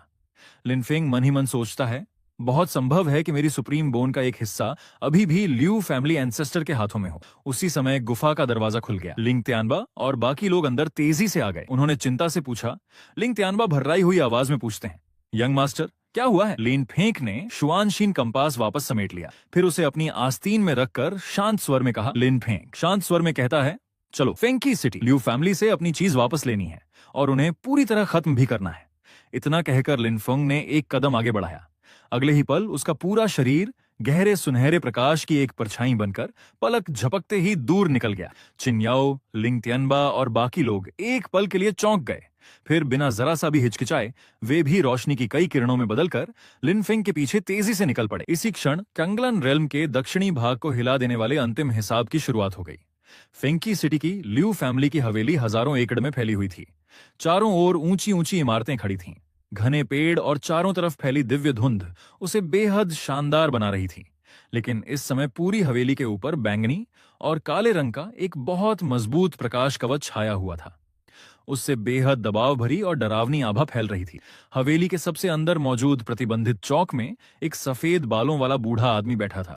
उसने धूसर सफेद डाउ रोब पहना हुआ था। उसका शरीर सूखी लकड़ी जैसा दुबला लग रहा था। वह आंखें बंद के एक विशाल काले फॉर्मेशन के बीचों बीच पालथी मारकर बैठा था। यही लियू फैमिली का सबसे शक्तिशाली पूर्वज लियू वूजी था। उसकी कल्टीवेशन एंशिएंट सेंट रेल्म के प्रारंभिक चरण में थी। लियू वूजी के सामने हवा में एक हथेली जितनी बड़ी अनोखी हड्डी तैर रही थी। वह शुद्ध सफेद वॉर्म जेड जैसे दिव्य पदार्थ से बनी हुई थी। उस हड्डी पर अनगिनत प्राचीन सुप्रीम रून सुकेरे हुए थे। उससे असीम गरिमा और दिव्य आभा निकल रही थी। यही वह सुप्रीम बोन थी जो 3 साल पहले लिन फेंग से छीन ली गई थी। बस एक आखिरी कदम और बाकी था। लियू वूजी मन ही मन सोचता है, जब तक मैं हेवन सीजिंग फॉर्मेशन की मदद से इस सुप्रीम बोन को पूरी तरह अपने शरीर में मिला लूंगा, तब मैं अपनी रुकावट तोड़ दूंगा और ancient saint realm initial stage से सीधे ancient saint realm middle stage में प्रवेश कर जाऊंगा। साथ ही मेरी आयु 1000 साल और बढ़ जाएगी। लियू वूजी बड़बड़ाया। उसके सूखे चेहरे पर पागलपन और लालच साफ दिखाई दे रहा था। उसके बगल में कई रहस्यमयी काले कपड़े पहने लोग खड़े थे। उन्होंने अजीब डीमन आर्मर पहना हुआ था। उनकी आभा इतनी गहरी थी कि उसका अंदाजा लगाना नामुमकिन था। वे सभी ऊपरी लोक के डुओटियन हॉल के दूत थे। उनमें से एक दूत भारी और भर्राई आवाज में बोला। डुओटियन हॉल का एक दूत भारी और भर्राई आवाज में कहता है, एंसेस्टर लियू, लॉर्ड ने कहा है कि अगर आप सफलतापूर्वक इस सुप्रीम बोन को अपने शरीर में मिला लेते हैं तो आप निचले लोक में हमारे डुओटियन हॉल के प्रतिनिधि बन जाएंगे। उसके बाद लियू फैमिली आसमान छू लेगी। लेकिन हाल ही में लिन फेंग पूरे कंगलन रेल में बहुत मशहूर हो गया है। वह बेहद बेबाक तरीके से काम करता है। आपको उससे सावधान रहना चाहिए। लियू वूजी तिरस्कार से हंसा, फिर ठंडी आवाज में बोला। लियो वूजी ठंडी आवाज में कहता है, वह ना आए तो ठीक है, लेकिन अगर आने की हिम्मत की तो मैं उसे दिखा दूंगा कि एक एंशिएंट सेंट की असल गरिमा क्या होती है। लेकिन उसकी बात पूरी भी नहीं हुई थी कि धड़ाम, एक कान फाड़ देने वाला विस्फोट गूंज उठा। पूरा फेंकी सिटी जोर से कांप उठा। आवाज सीधे लियू फैमिली की मुख्य हवेली के दरवाजे की तरफ से आ रही थी। उसी समय लियू फैमिली का एक शिष्य घबराया हुआ भागता हुआ प्रतिबंधित क्षेत्र में घुस आया। वह घबराकर चिल्लाया। लियू फैमिली का एक शिष्य घबराकर चिल्लाता है, बुरा हो गया, बहुत बुरा हो गया एंसेस्टर, बाहर किसी ने हमारी 10,000 गोल्ड वाइट जेड आर्चवे को एक लात मारकर उड़ा दिया। ये सुनते ही लियू वूजी गुस्से से खड़ा हो गया। उसने अचानक अपनी आंखें खोल दी। उन आंखों से बैंगनी रोशनी की 2 तेज किरणें निकली। उन्होंने सामने के आकाश को चीर दिया। वह गरज कर बोला, लियू वूजी गुस्से से गरज कर कहता है, कौन है जो लियू फैमिली में आकर मौत मांग रहा है? तभी एक शांत और बर्फ जैसी ठंडी आवाज बाहर से सुनाई दी। लिन फेंग बर्फ जैसी ठंडी आवाज में कहता है, ढूंढने की जरूरत नहीं है, मैं खुद आ गया हूं। उस आवाज ने गरजते बादल की तरह पूरे लियू फैमिली की हवेली के ऊपर धमाके के साथ गूंज उठी। सुबह की धुंध के बीच लिन फेंग काले लंबे वस्त्र पहने धीरे धीरे आगे बढ़ रहा था। उसका चेहरा बर्फ जितना ठंडा था। उसकी पीठ पर विशाल वनहून शितियन बैनर टंगी हुई थी। उसके पीछे किन याओ, लिंग तियानबा और युआनटोंग चल रहे थे।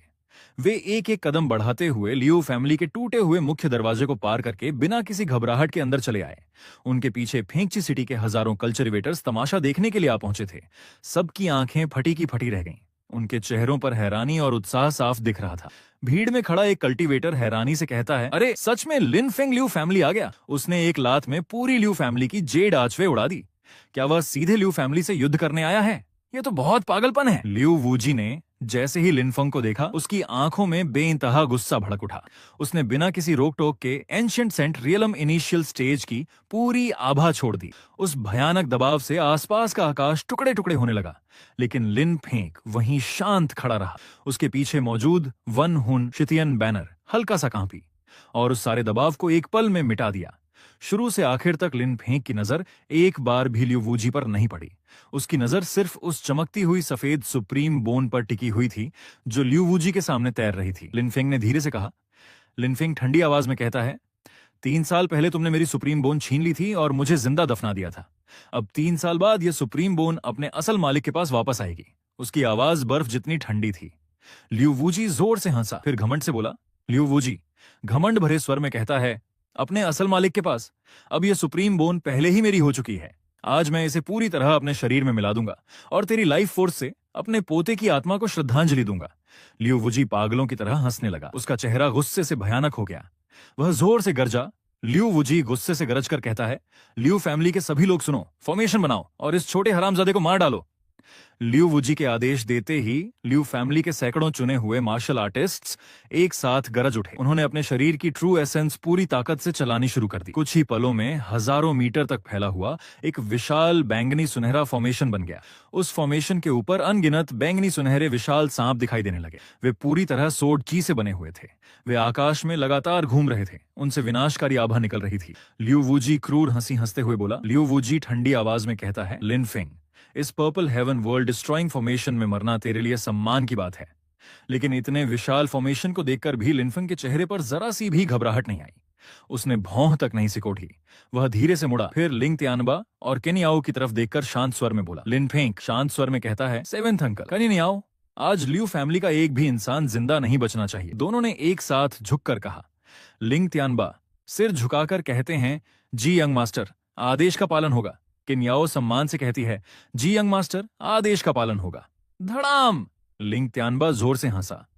उसने हेवनली वेनरेबल रियलम पीक की पूरी ताकत छोड़ दी। उसने अपनी लंबी तलवार जोर से घुमाई। 1000 मीटर लंबी लाल स्वॉर्ड छिप बिजली की तरह निकली। उसने फॉर्मेशन के एक कोने को सीधे चीर डाला। उसी समय चिन याओ भी तेजी से आगे बढ़ी। उसकी सुंदर आंखों में नीली 9 नेदर फ्लेम जलने लगी। उसने अपनी पतली उंगली से हवा में हल्का सा इशारा किया। अचानक आकाश से बर्फ बरसने लगी। वह बर्फ अनगिनत पारदर्शी और बेहद तेज बर्फीली तलवारों में बदल गई। वे आसमान ढकते हुए सीधे लियू फैमिली के मार्शल आर्टिस्ट की ओर टूट पड़ी। लियू फैमिली के कई मार्शल आर्टिस्ट्स घबराकर चिल्लाने लगे, आह, ये ठंड, मेरे हाथ कट गए, जल्दी पीछे हटो। उधर युएनतोंग भी पीछे खड़ा तमाशा देखते देखते लड़ाई में कूद पड़ा। वह लगातार अजीब लेकिन बहुत खूबसूरत 5 रंगों वाले विस्फोटक टैलिस्मन्स चारों ओर फेंकने लगा। चारों तरफ लगातार धमाकों की आवाज गूंजने लगी। युआनतोंग बम फेंकते हुए लगातार चिल्ला रहा था। युआनतोंग जोर से चिल्लाकर कहता है, उड़ा दो इन बेशर्म सुप्रीम बोन चोरों को। लियू फैमिली का फॉर्मेशन लिंग तियनबा, छिन याओ और युआनतोंग के लगातार हमलों के सामने कुछ ही पलों में टूट गया। लियू फैमिली के अनगिनत मार्शल आर्टिस्ट के चेहरे पीले पड़ गए। वे खून उगलते हुए दूर जा गिरे और पूरी तरह लड़ने की ताकत खो बैठे। यह दृश्य देखकर लियू वूजी का चेहरा आखिरकार बदल गया। वह फौरन अपने बगल में खड़े दुओतियन हॉल के दूतों की तरफ मुड़ा और घबराकर बोला। लियू वूजी घबराकर कहता है, सभी दूतों से विनती है, जल्दी मेरी मदद कीजिए। उन दूतों ने ठंडी आवाज में नाक सिकोड़ते हुए कहा। दुओतियन हॉल के दूत ठंडी आवाज में कहते हैं, बेकार लोग। अगले ही पल तीनों एक साथ आकाश में उछल पड़े। उनके शरीर से टोंगतियन रेल्म पीक की भयानक डिमोनिक ऑरा फूट पड़ी। वे 3 काली रोशनी की किरणों में बदलकर सीधे लिनफेंग पर झपट पड़े। लिनफेंग ठंडी हंसी हंसकर बोला। लिनफेंग ठंडी हंसी के साथ कहता है, सिर्फ कुछ जोकर हो। लिनफेंग जरा भी नहीं हिला। उसने अपने शरीर की ट्रू एसेंस का एक कतरा भी इस्तेमाल नहीं किया। उसने बस धीरे से अपना दायां हाथ उठाया और सामने की तरफ एक मुक्का मार दिया। उसी क्षण उसके शरीर के अंदर मौजूद सुप्रीम निर्वाणा डीमन बोन भड़क उठी। उसमें से इतनी भयानक और प्राचीन ताकत निकली कि उसे शब्दों में बताना नामुमकिन था। धड़ाम! गहरे सुनहरे दिव्य अग्नि से बनी सैकड़ों मीटर बड़ी एक विशाल मुट्ठी आकाश में पलक झपकते ही बन गई। वे तीनों दुओतियन हॉल के दूत, जो अभी तक बेहद शक्तिशाली लग रहे थे, जैसे ही उस विशाल मुट्ठी से टकराए, उन्हें चीखने का भी मौका नहीं मिला। उनके शरीर की रक्षा करने वाली डिमोनिक ऑरा टोफू की तरह एक पल में टूट गई। भयानक टक्कर के सामने उनके शरीर और सोल दोनों एक साथ बिखर गए। वे अनगिनत रोशनी के कणों में बदलकर हवा में गायब हो गए। एक ही मुक्के से टोंगतियन रेल्म पीक के तीनों दूत मारे गए। एसेंसेस आसपास खड़े अनगिनत स्वतंत्र कल्टीवेटर्स यह दृश्य देखकर डर के मारे 100 कदम पीछे हट गए। उनकी आंखों में सिर्फ डर ही डर था। वे सदमे में बोले। भीड़ में खड़ा एक अनुभवी स्वतंत्र कल्टीवेटर सदमे में कहता है, यह ताकत क्या वह सच में सिर्फ टोंगतियन रेल्म में है? यह शक्ति तो साधारण एंशिएंट सेंट से भी ज्यादा भयानक है। उधर लियू वूजी भी पूरी तरह स्तब्ध रह गया। वह लिनफेंग को ऐसे देख रहा था मानो उसके सामने प्राचीन काल का कोई हत्यारा डीमन गॉड खड़ा हो। वह कांपती आवाज में बोला। लियू वूजी डरते हुए कहता है, तूने नई हड्डी बना ली? ये कैसे संभव है? सिर्फ 3 साल में तूने सुप्रीम बोन से भी ज्यादा शक्तिशाली हड्डी कैसे बना ली? उसकी आवाज कांप रही थी। उसकी आंखों का लालच अब डर में बदल चुका था। लिनफेंग एक कदम आगे बढ़ा। उसका शरीर भूत की तरह एक पल में खंडहर पार कर गया। अगले ही क्षण वह प्रतिबंधित चौक के बीचों बीच खड़ा था। उसके सिर के ऊपर वनहुन शितियन बैनर तेजी से घूमने लगी। उसमें से अनगिनत गहरे सुनहरे प्रकाश फूट निकले। पूरे चौक का आकाश एक पल में सील हो गया। लिनफेंग ने ठंडी नजर से लियू वूजी को देखा और बोला। लिनफेंग बर्फ जैसी ठंडी आवाज में कहता है, जानना चाहते हो क्यों? तो मरने के बाद यामा से पूछ लेना। लिनफेंग ने अपनी आस्तीन हल्के से लहराई। उसके पीछे मौजूद वनहुन शितियन बैनर अचानक इतनी तेज चमकी कि चारों तरफ रोशनी फैल गई। उस बैनर पर बनी चौथी सुनहरी रण एक झटके में जगमगा उठी। वनहुन शितियन बैनर की चौथी सील, जो अब तक बंद थी, लिनफेंग के निर्माण के बाद पूरी तरह जाग उठी। अगले ही पल लिनफेंग के पीछे एक विशाल प्राचीन डीमन गॉड की परछाई धीरे धीरे उभर आई। उसके शरीर से एक साथ सुनहरी पवित्र बुध लाइट और गहरी डेमोनिक ऑनरा निकल रही थी। वह दोनों हाथ जोड़कर खड़ी थी, मानो वह सभी जीवों का उद्धार करने वाला कोई पवित्र देवता हो। लेकिन उसकी खुली हुई आंखों में अनंत विनाशकारी डीमन फायर जल रही थी। लिनफेंग जोर से गरजा। लिनफेंग आसमान की ओर देखकर गरजता है, 10,000 demons descend upon the world. काट दो। उसने वानहुन शितियन बैनर दोनों हाथों से ऊंचा उठाया, फिर पूरी ताकत से लियू वूजी के काले फॉर्मेशन की ओर वार कर दिया। धड़ाम! हजारों मीटर लंबी गहरे सुनहरे रंग की एक दिव्य किरण आकाश को चीरती हुई आगे बढ़ी। उसके अंदर पवित्रता और विनाश दोनों लॉज की भयानक शक्ति समाई हुई थी। वह गहरे सुनहरे रंग की दिव्य किरण आकाश में पलक झपकते ही आकार लेने लगी। वह मानो आकाश और धरती को 2 हिस्सों में काट देने वाली एक विशाल दिव्य तलवार बन गई। उसके वार से पूरी लियू फैमिली की हवेली और फेंकी सिटी के ऊपर मौजूद अटूट बैरियर भी एक पल में 2 टुकड़ों में बंट गया। लियू वूजी पूरी तरह पागल हो चुका था। वह जोर से गरजा। लियू वूजी गुस्से से गरज कर कहता है, मैं एक एंशिएंट सेंट हूं, लियू फैमिली का पूर्वज हूं। मैं तेरे जैसे छोटे हरामजादे से कभी नहीं हारूंगा। वह बिना कुछ सोचे अपने लाइफ ओरिजिन को पूरी तरह जलाने लगा। उसके हाथ की तलवार 1000 मीटर लंबे विशाल अजगर में बदल गई। उस अजगर के चारों ओर बैंगनी सुनहरी अजीब लपटें जल रही थीं। यह उसका आखिरी दांव था। वह पूरी ताकत से गरजा। लियू वूजी गुस्से से गरज कर कहता है, purple heaven python god's final strike, टूट जा। लेकिन पूरी तरह जाग चुकी वनहुन शितियन बैनर की चौथी सील के सामने लियू वूजी का यह आखिरी वार बेहद कमजोर और हास्यास्पद लग रहा था। विशाल बैंगनी सुनहरा अजगर जैसे ही गहरे सुनहरे दिव्य प्रकाश से टकराया, उसने एक आवाज तक नहीं निकाली। वह मानो तेज धूप में पड़ी बर्फ की तरह एक पल में पिघलकर बिखर गया। लेकिन यहीं सब खत्म नहीं हुआ। गहरे सुनहरे प्रकाश से बनी डीमन गॉड सोर्ड ची बिजली की रफ्तार से सीधे लियू वूजी के शरीर से गुजर गई। लियू वूजी डर से चीख उठा। लियू वूजी डरते हुए कहता है, ऊपरी लोक के लॉर्ड, मुझे बचाइए। उसकी चीख बेहद दर्दनाक थी। उसकी आंखों में सिर्फ बेबसी और निराशा बची थी। अगले ही क्षण दिव्य प्रकाश धीरे धीरे गायब हो गया।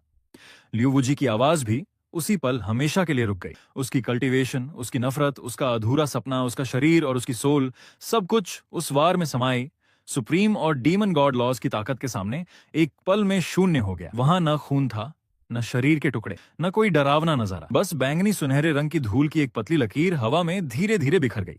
वह बैंगनी सुनहरी धूल हवा में धीरे धीरे बिखर गई।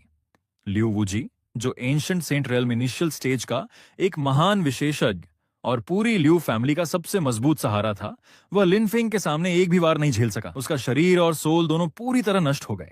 लियू वूजी के मरते ही हवा में तैर रही वह शुद्ध सफेद सुप्रीम बोन अपनी बंधन शक्ति खो बैठी। उसने हल्की सी मधुर ध्वनि निकाली, फिर सफेद रोशनी की एक किरण बनकर बहुत आज्ञाकारी ढंग से आकर लिन फेंग की हथेली पर ठहर गई। लिन फेंग ने अपनी हथेली में रखी उस सुप्रीम बोन को देखा। ये वही हड्डी थी जो कभी उसकी अपनी थी। उस पर बने प्राचीन सुप्रीम रून्स आज भी वैसे ही स्पष्ट थे। उसमें से अपनापन और मुलायम आभा निकल रही थी। लिन फेंग धीरे से मुस्कुराया। उसने बहुत नरम आवाज में कहा, लिन फेंग धीरे से कहता है, वापस आ जाओ। उसकी आंखों में लंबे समय बाद थोड़ी नरमी दिखाई दी। उसने उंगली हल्के से हिलाई और सुप्रीम बोन को सीधे अपने पीछे मौजूद वनहुन शितियन बैनर के पालन पोषण स्पेस में भेज दिया। अब यह सुप्रीम बोन उसके लिए किसी काम की नहीं रही थी, क्योंकि वह पहले ही सुप्रीम निर्वाणा डीमन बोन बना चुका था। लेकिन इस सुप्रीम बोन के अंदर मौजूद प्राचीन सुप्रीम ओरिजिन पावर दुनिया की सबसे बेहतरीन पोषक शक्ति थी। लिन फेंग के मन में बस एक विचार आया, वानहुन शितियान बैनर के पालन पोषण स्पेस के अंदर मौजूद वह नीला आइस लोटस, जिसमें उसकी मां की बची हुई सोल सुरक्षित थी, अचानक अपनी कई जड़ें बाहर निकालने लगी। उन्होंने सुप्रीम बोन को मजबूती से चारों तरफ से लपेट लिया। जैसे ही उसे सुप्रीम ओरिजिन पावर का पोषण मिलना शुरू हुआ, वह नीला आइस लोटस एक पल में चमक उठा। उसमें से 9 रंगों की बेहद चमकदार दिव्य रोशनी फूट पड़ी। उसके अंदर जीवन की आभा तेजी से वापस लौटने लगी। लिन फेंग साफ महसूस कर सकता था कि उसकी मां की सोल के फिर से बनने की रफ्तार एक पल में 100 गुना से भी ज्यादा बढ़ गई थी। लिन फेंग के चेहरे पर एक उज्जवल और गर्माहट भरी मुस्कान उभर आई। वह धीरे से बोला। लिन फेंग धीरे से कहता है, मां, अब ज्यादा समय नहीं लगेगा, बहुत जल्द आप फिर से अपने बेटे के पास जाग जाएंगे। उसी समय फेंकी सिटी में लियू फैमिली की हवेली के मुख्य द्वार के सामने अभी कुछ पल पहले तक जहां चारों तरफ शोर था, वहां पूरी तरह सन्नाटा छा गया। तमाशा देखने आए अनगिनत स्वतंत्र कल्टीवेटर्स, युवा प्रतिभाएं और पुरानी पीढ़ी के विशेषज्ञ सभी स्तब्ध खड़े थे। उनके चेहरों पर सिर्फ सम्मान और बेहद गहरा डर था। डैक्सवान डायनेस्टी, बेलियन होली लैंड और अब एंशिएंट सेंट की रक्षा में खड़ी फेंकी सिटी की लियू फैमिली भी लिन फेंग ने अकेले ही आधे दिन के अंदर पूरी तरह मिटा दी। आज के बाद कंगलान रियल्म के दक्षिणी भाग का संतुलन हमेशा के लिए बदल गया। उसी समय जब लिन फेंग सबको लेकर वापस जाने वाला था, तभी आकाश में टूटे हुए बैंगनी सुनहरे फॉर्मेशन के अवशेषों पर अचानक एक धुंधली काली प्रकाश परत उभर आई। उस प्रकाश परत के अंदर धीरे धीरे एक विशाल सिंहासन पर बैठी आकृति दिखाई दी। उसने शाही वस्त्र पहने हुए थे। उसकी आभा इतनी भयानक थी कि मानो अनगिनत दुनियाओं को दबा सकती हो। वह और कोई नहीं बल्कि ऊपरी लोक के शासक डुओतियन एम्परर की इच्छा का प्रक्षेप था। उसकी ठंडी आवाज पूरे आकाश में गूंज उठी। डुओतियन एम्परर की इच्छा का प्रक्षेप ठंडी आवाज में कहता है, लिन फेंग, तूने मेरे निचले लोक के मोहरे को नष्ट कर दिया और मेरे हॉल की सुप्रीम ओरिजिन भी छीन ली। अब 9 हेवंस एंड 10 लैंड्स में तेरे लिए कहीं भी जगह नहीं बचेगी। लेकिन उस भयानक दबाव के सामने लिन फेंग पीछे नहीं हटा, बल्कि एक कदम आगे बढ़ गया। उसने अपने हाथ में वनहुन शितियन बैनर मजबूती से पकड़ी। उसके होठों पर ठंडी और घमंडी मुस्कान उभर आई। वह जोर से बोला, लिन फेंग, आसमान की ओर देखकर गरजता है, डुओतियन एम्परर, 3 साल पहले तुमने दूसरों से मेरी सुप्रीम बोन छिनवाई और मुझे जिंदा दफन करवा दिया। आज मैंने अपनी सुप्रीम ओरिजिन वापस ले ली है। अपनी गर्दन धोकर रखना, अपने हॉल में मेरा इंतजार करना। बहुत जल्द मैं स्वर्ग का द्वार तोड़कर ऊपरी लोक आऊंगा और तुम्हारे उस कथित सम्राट के सिंहासन को अपने हाथों से राख बना दूंगा। लिन फेंग जोर से गरजा। उसने अपने हाथ की वनहुन शितियन बैनर एक वार में घुमा दी। वह गहरे सुनहरे प्रकाश की एक किरण बनकर सीधे डुओतियान एम्परर की इच्छा के प्रक्षेप को चीरती हुई निकल गई। अगले ही क्षण वह पूरा प्रक्षेप निगल लिया गया। उसका एक भी निशान नहीं बचा। लिन फेंग धीरे से मुड़ा। उसके पीछे चिनयाओ, लिंग तियनबा और युआनतोंग की आंखों में पहले से भी ज्यादा जोश और लड़ने का जज्बा चमक रहा था। वे एक साथ जोर से चिल्लाए। लिंग तियनबा, चिनयाओ और युआनतोंग एक साथ जोर से कहते हैं, यंग मास्टर की जय, मास्टर की जय। यंग मास्टर दुनिया में बेमिसाल हैं। चारों तरफ गूंजती जयकारों और अनगिनत लोगों की हैरानी भरी नजरों के बीच लिन फेंग अपने साथियों को लेकर डूबते सूरज की सुनहरी रोशनी पर कदम रखते हुए लियू फैमिली के खंडहर से धीरे धीरे बाहर निकल गया। फिर वे तेज रफ्तार से अनंत तारों भरे आकाश की गहराइयों की तरफ बढ़ गए। आज कंगलान रेल्म की कहानी यहीं समाप्त हो गई, लेकिन 9 हेवंस एंड 10 लैंड्स की उस महान सुप्रीम की किंवदंती और अपने वन हुन शितियान बैनर को साथ लेकर चलने वाले उस युवा की आसमान को भी चुनौती देने वाली यात्रा अभी बस शुरू हुई थी। आने वाले समय में अनगिनत दुनियाओं के सबसे ऊंचे शिखर पर एक ऐसा पूर्ण अंत उसका इंतजार कर रहा था जहां कोई पछतावा बाकी नहीं रहेगा। समाप्त।